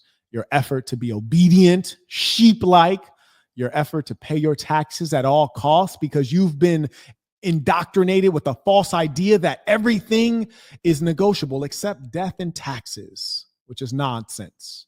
It's all a choice. And as a free man, as a strong man, you should be strong enough and free enough to do what is right for you and your family. And I tell you that in this day, if you support the American government, you support one of the most evil institutions that has ever haunted the planet Earth.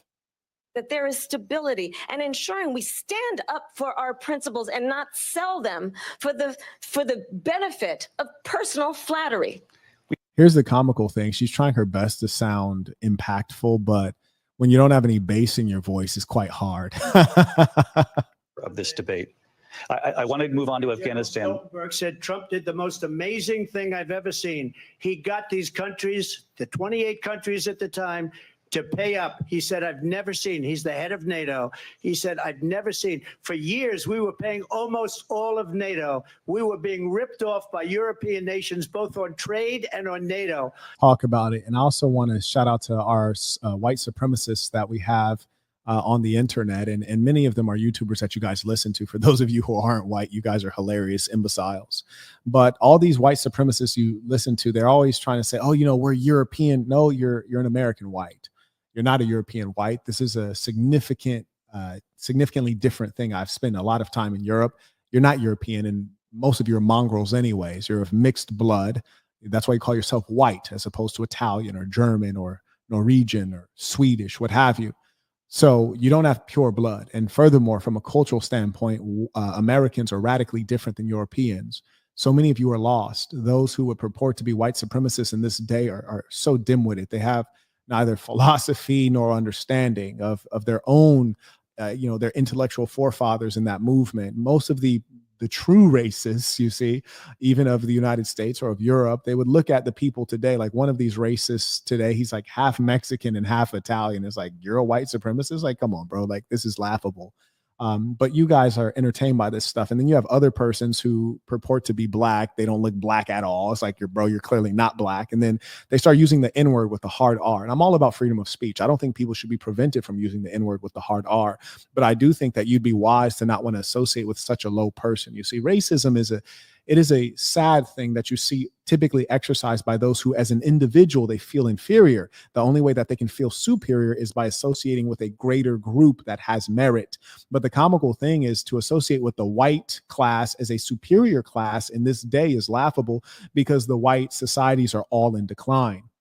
Now, if you were saying the Asians are superior, it would still be a lie, but you could at least see the logic there because, Japan is having a declining population, but great technology there. South Korea is extraordinarily civilized, and China is indeed a hegemon. So this could make sense to the sophomoric person. But the fact of the matter is, racism is essentially stupid. And I've tried to be a racist many times. It just doesn't make sense if you have intelligence. And even if you look at all the pseudoscience they've tried to utilize over the years, they used to say that the blacks have a smaller brain. That's why they're not as bright. They have a smaller brain. Then they realize that the Bushmen, blacks, Africans, in fact, have the biggest brains. So that must be the wrong theory. And they try a theory after theory, and they all fail. But I say that to say this: all of you guys praising these hateful white supremacists online, you are truly lost. And rather than praise them, you should shun them. Not because we need to fear racism, but rather because these are persons who are spreading stupidity and hatred, and it is counterproductive. And there's a number of persons who hate themselves because they themselves have no identity. I don't need to name them. You know who they are on YouTube. They're not even white. Even the white supremacists aren't even white. There's three YouTubers I can think of right now who use the hard R. They're not even pure white. It's comical. But you have others who even less so are white, but they platform white supremacists and they give them voice. And this too is dangerous. And that is why I tell all of you, 3-sentence Bible. Number 1, be yourself. If you're white, be white. If you're black, be black. If you're mixed race, be mixed race. Be yourself. There's nothing better than that. Number 2, be good to yourself. It is good to love yourself, to respect yourself, not to negate the self, not to hate the self, not to disparage the self. You claim that your father's black, but you use the hard R. That's fascinating, huh? And then lastly, be good to good people. There's I wouldn't say a resurgence, but there's a new wave of anti-Indian racism. I think it's really a terrible thing. I have many friends and employees who are Indian, not fake Indians like Kamala, but real Indians, some of which are in the United States and some of which are actually in India. I would never say racist things about Indians because I just know that it's not true across the board. Have I encountered Indians who don't smell good? Absolutely. Have I encountered Africans and whites who don't smell good? For sure. Is it in greater proportions in India? Yes, but you have to remember it's 1 billion people and they are still developing as a nation. And there's high levels of poverty. And I understand that this is a part of the growth of their country and culture, and this is not representative of all Indian people. And thus, as a responsible man and as a leader, I'm not going to speak racism and speak hatred and thereby be speaking lies. So those are the things that we need to address. I'm not Indian, but I will tell you anti-Indian racism is inappropriate, just as any other form of racism is. Can we also be honest about the fact that there are things that need to be developed in that culture, particularly around health, safety standards? For sure, no doubt about it. And that's where we need to center the conversation, which is on truth. We have just too many people lying and being hateful, and you cannot follow these people. You have to take a stand as a viewer, take a stand with where you spend your money, take a stand with who you listen to and you support through ad revenue or, super chats or what have you. Take a stand. Carrying on. I got them to pay up by saying one of the statements you made before, if you don't pay, we're not going to protect you. President Otherwise, Trump. we would have never gotten it. He said it was one of the most incredible jobs that he's ever seen done. Shout out to Trump for knowing how to, collect that guap. Carter writes, people are naive if they think that either side is going to have a, quote, fair and just election. Absolutely not. I agree. And a, quote, peaceful transfer of power, end quote. Right. The left, they fund all kind of Antifa, anarchist organizations, radical leftist organizations that do their bidding and engage in violence in the streets. He writes, when there are trillions on the line for corporations, governments, and individuals, they need Boss University and the Book of Dark Truths. You ain't never lied. Pop in the link for the Book of Dark Truths, because that'll help you understand the world that we're actually in. And when you understand the world that we're actually in, then you can get to hustling. Then you can get to earning money. Then you can get to protecting your family. But until you stop looking out on this world and seeing Disneyland and fairy tales, you'll never be able to win. You'll never understand why you're suffering. Thank you. I want to turn to Afghanistan. It came up in the first hour of the debate, and we witnessed a poignant moment today on Capitol Hill, honoring the soldiers who died in the chaotic withdrawal from Afghanistan. I do want to ask the Vice President, do you believe you bear any responsibility in the way that withdrawal played out? Well, I will tell you, I agreed with President Biden's decision to pull out of Afghanistan. Okay, answer the question, dear. 4 presidents said they would, and Joe Biden did. And as a result, America's taxpayers are not paying the $300 million a day we were paying for that. Okay, how much are we paying Israel? How much are we paying Ukraine? Come on, you dumb bitch. Endless war. And as of today, there is not one member of the United States military who is in active duty. This was a terrible deal. And here's how it went down. He bypassed the Afghan government. The negotiation involved the Taliban getting 5,000 and notice she's off topic right now. Let's see if the moderator brings her back and says again, do you have responsibility for the way that Afghanistan was exited and the death of Americans? Let's see if he pulls it back, because right now she's turned it to an attack on Trump. Where we Harris, thank you. President Trump, your response. Oh, he just said thank you. Wow. Extraordinary. Are we noticing this? To her saying that you began the negotiations with the Taliban. So if you take a look at that period of time, the Taliban is still the head of the Taliban. It was a very good agreement, but the worst withdrawal, and in my opinion, the most embarrassing moment in the history of our country. And by the way, that's why Russia attacked Ukraine, because they saw how incompetent she and her boss are.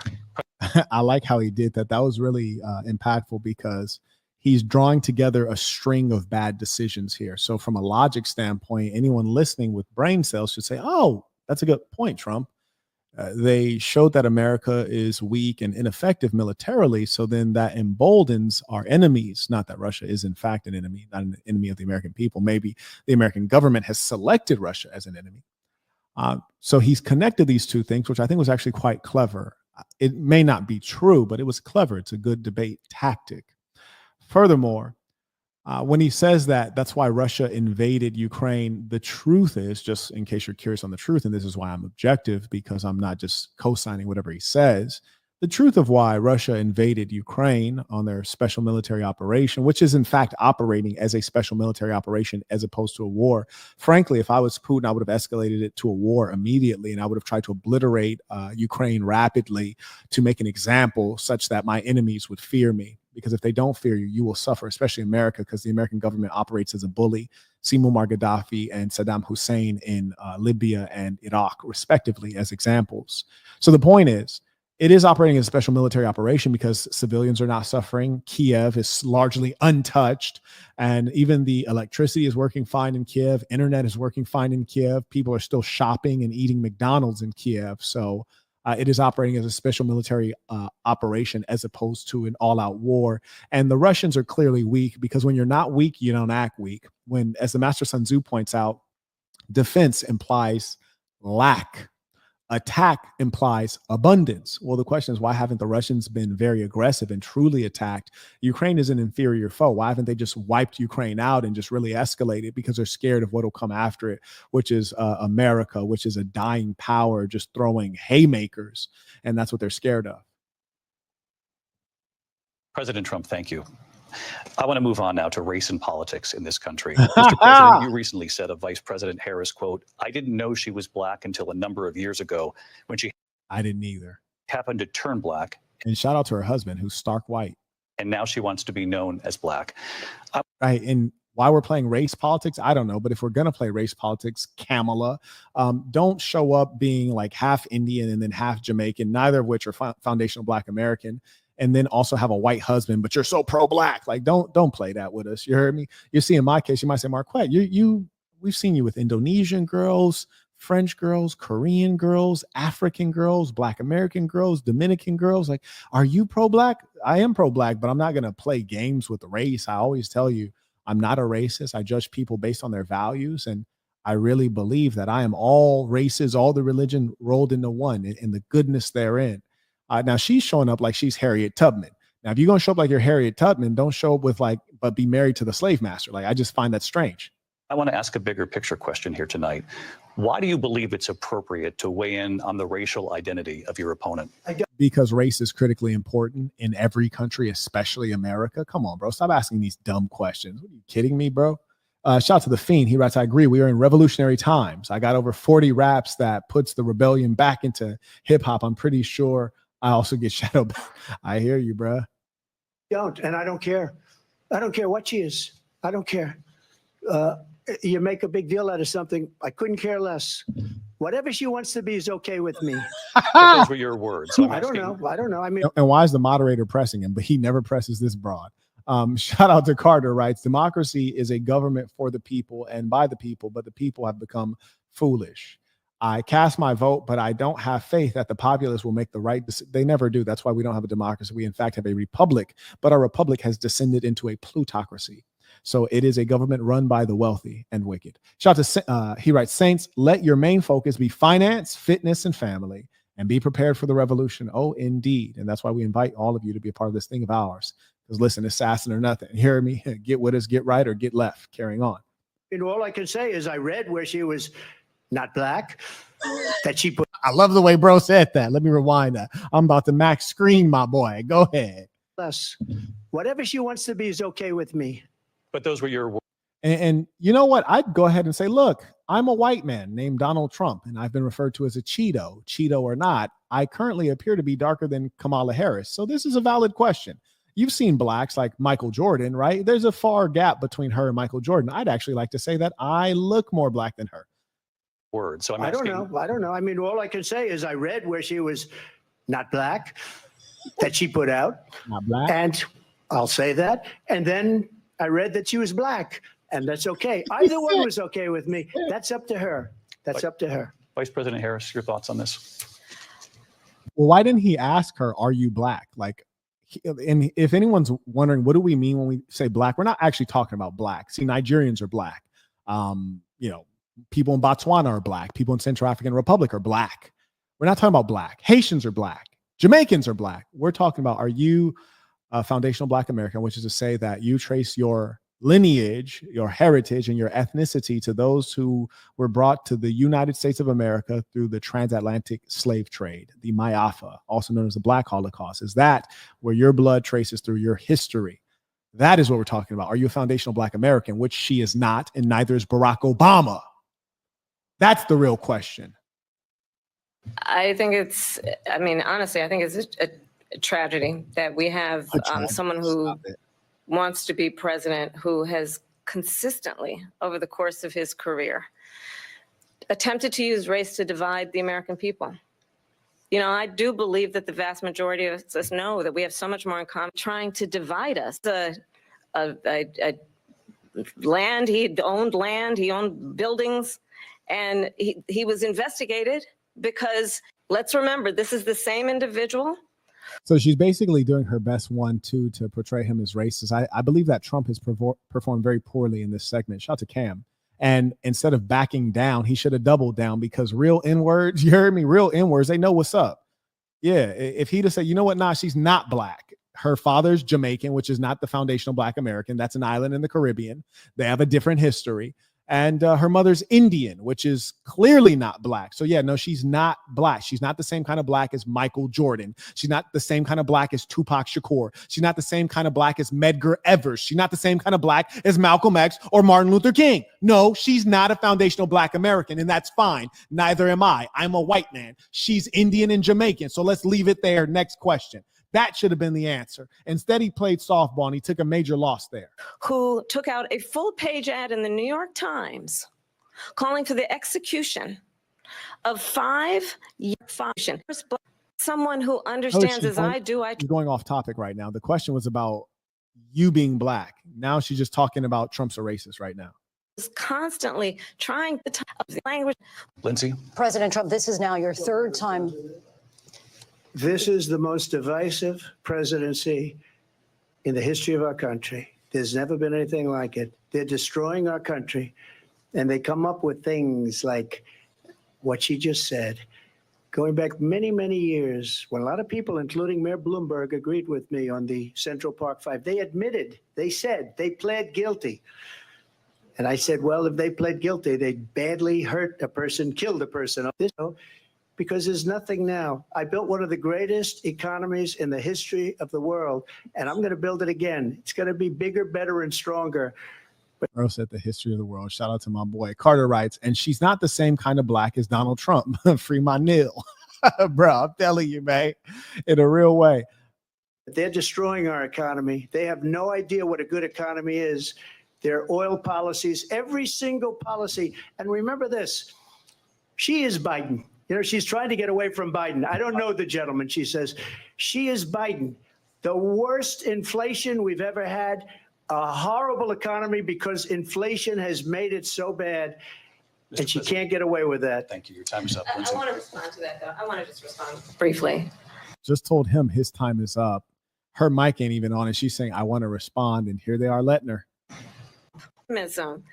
About what we can do instead of always disparaging the American people.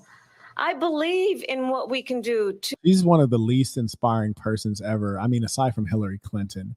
And this is not to take a knock at females attempting to emulate males. There are ones who are better at it. Shout out to Barbara Jordan. She was really good at pretending to be a dude and being a little bit more eloquent with her speech. These two are just really amateur hour. To balance their hard work. Has been fleeting. Let's turn the page. Vice President and move Harris, forward. Thank you. Let's turn to policy. President Let's Trump, turn back we to have policy. to move on. President Trump. Oh, you'll notice they let her respond, but now Trump is trying to respond, and all of a sudden we must move on. We absolutely must move on. President Trump. Our country. Let's turn to policy, please. Plan to defund the police. She has a plan. I'm sorry.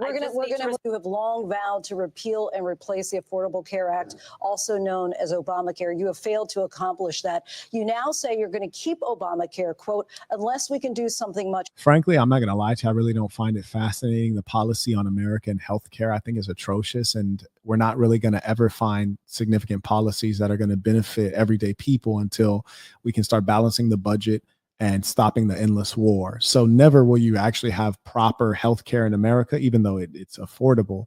And so the fact is, what you have to bank on is us having a strong economy so that you as an American can afford to pay out of your pocket for healthcare, which I'm fine with doing that. And I say that to say that's why I'm skipping this segment on healthcare, because it's always BS. It's always BS. But one thing I will tell you is American healthcare is still the best in the world. This is a fact. That's why Canadians leave their little socialist paradise and come on down to America when they need fast, high quality service. And it'll continue to be the beacon of great healthcare the world over. Leaving.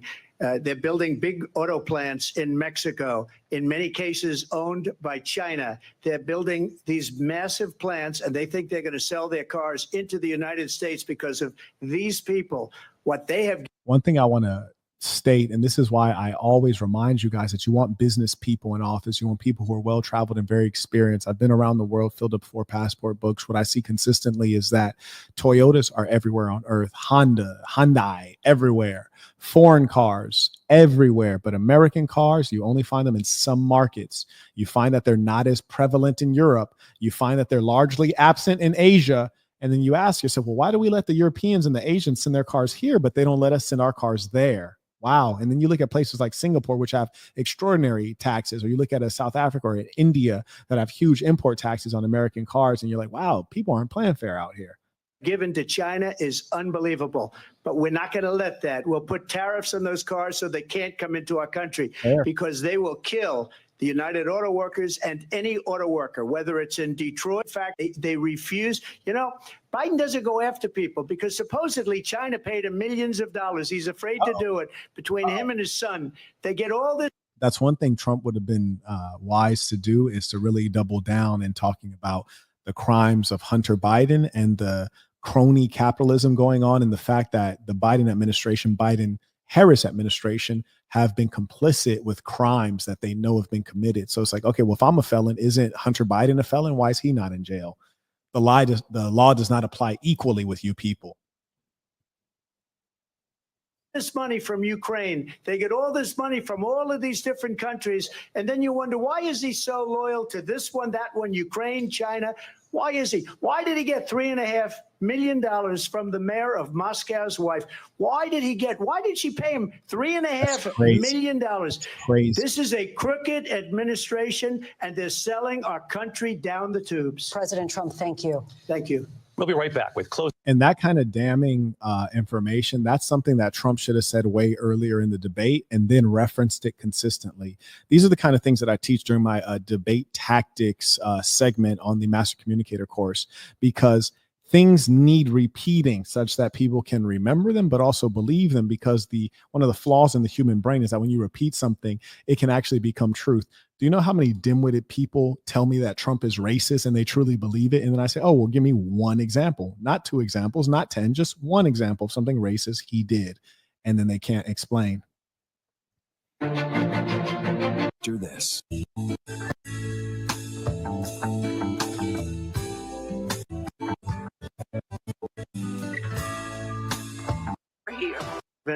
You believe in things like, we're not going to frack, we're not going to take fossil fuel, we're not going to do things that are going to make this country strong, whether you like it or not. Germany tried that, and within 1 year, they were back to building normal energy plants. We're not ready for. That's a good example. I like that. And that's another reason why America is not the same as Germany. We're not the same as Europe, and we don't follow after Europe. We rebuilt Europe with the Marshall Plan. We are superior to the Europeans, and we need to remember that. They're the little homie. Shout out to Cam writes, Harriet Tubman, hilarious. I also acknowledge Akshay writes, if all groups should be treated equally, why do poor people of your group frequently commit violent crimes? My family started off poor. My classmates' families were poor, but they didn't do crime like you guys. Don't lie. Akshay, I tell you what, I'll do you one better. And if you are indeed highly intelligent, you're a part of some particular group that is superior to the Black American, which I am, I invite you to come on screen. I will drop the link for you to come on and ask this question live, because I think this is an important question, and I'm more than willing to engage in the discussion so that we can share some knowledge. So let's have this discussion. Akshay, please do click that link. I'll give you 10 minutes to click the link. I'm going to drop the link into the chat right now for everyone to see. And being that you are intelligent, you're part of a superior group, I'm a part of an inferior group, let's have a conversation. And I trust that your superior intelligence can, in fact, prove your point. And I'd be happy to engage you, and I'll let you speak and clarify it. I'm fascinated. So we'll give them 10 minutes to click that link. It only takes 10 seconds, but I'll give you 10 minutes. And if after 10 minutes, remind me and I'll just answer his question. But I want to give him a chance to come on and present himself. We can't sacrifice our country for the sake of bad vision. But I just ask one simple question. Why didn't she do it? We're a failing nation. We're a nation that's in serious decline. We're being laughed at all over the world. All over the world, they're laughing. I know the leaders very well. They're coming to see me. They call me. We're laughed at all over the world. They don't understand what happened to us as a nation. We're not a leader. We don't have any idea what's going on. We have wars going. Yeah, we know, Trump, but right now people don't need to know what's going wrong. They need to know your vision for what's going to go right. Shout out to Mr. Thompson supporting the work via PayPal. Appreciate you. And mind you, side note, I'm the scariest black man on earth. They try to say that we're inferior. And I always say, well, fantastic. Come on. And I am one of the inferiors. Please demonstrate. Oh, wow. See, we don't have to insult others. See, the worst thing we can do is to return racism with racism. I don't know if the fella is Indian or Pakistani or what ethnicity he may be. But even if he is Pakistani or Indian, we don't have to return foolishness with foolishness. We have to take the superior position. Shout out to Jamal. He writes, Akshay won't show up. Yes, it is quite funny, isn't it? These persons are cowards and these people are not very intelligent. And that's why they repeat what they've heard from mongrels online, like, the awkward, ugly, short little Nick Fuentes. What kind of white supremacist is named Fuentes? Can someone tell me, please? But they repeat talking points from these guys who themselves are not very intelligent and also have dodged my debate invitations. And then I say, hey, come on down. Happy to hear from you. And they don't show up, just like Nick wouldn't show up. Going on in the Middle East. We have wars going on with Russia and Ukraine. We're going to end up in a third world war, and it'll be a war like no other because of nuclear weapons, the power of weaponry. I rebuilt our entire military. Yeah, nobody cares, my boy. But if you were wise, you know that human beings are very fearful. And what you would have done is you would have instrumentalized the fear that controls most human beings. Fear is their God. And as a result, you would have said, not that we're on the brink of World War III, but we're actually, in fact, in World War III. And as we are in World War III, we march steadily to nuclear catastrophe, which will kill all of you watching. None of you will survive. And how did we end up here? Well, we ended up here due to the incompetence of Biden and Harris. That's Harris right there standing across the stage from me. She is why we are in World War III today. She is why we are in an entanglement with a nuclear power that will use nuclear weapons. If you don't want to die, if you don't want your sons sent to death, now is the time to pull out of this Harris-Biden ship that is sinking. That's what he would have said. In the history of our country. President Trump, thank you. And that is our ABC News presidential debate from here in Philadelphia at the National Constitution Center. I'm Lindsay Davis. And I'm David Muir. Thank you for watching here in the U.S. and all over the world, and from all of us here at ABC News. Good night. Now, see, this is the funny thing. The internet filled with cowards, charlatans, and that's precisely why you can't take any of these people seriously. Not only the audience is ridiculous, but also the speakers are ridiculous. All of these people with these fake nicknames and fake teeth and fake hair and fake jaw lines. They're women. They teach you masculinity, but they behave like women using makeup. I'm the realist. And that's why they're all terrified. And that's why Akshay is not here to speak.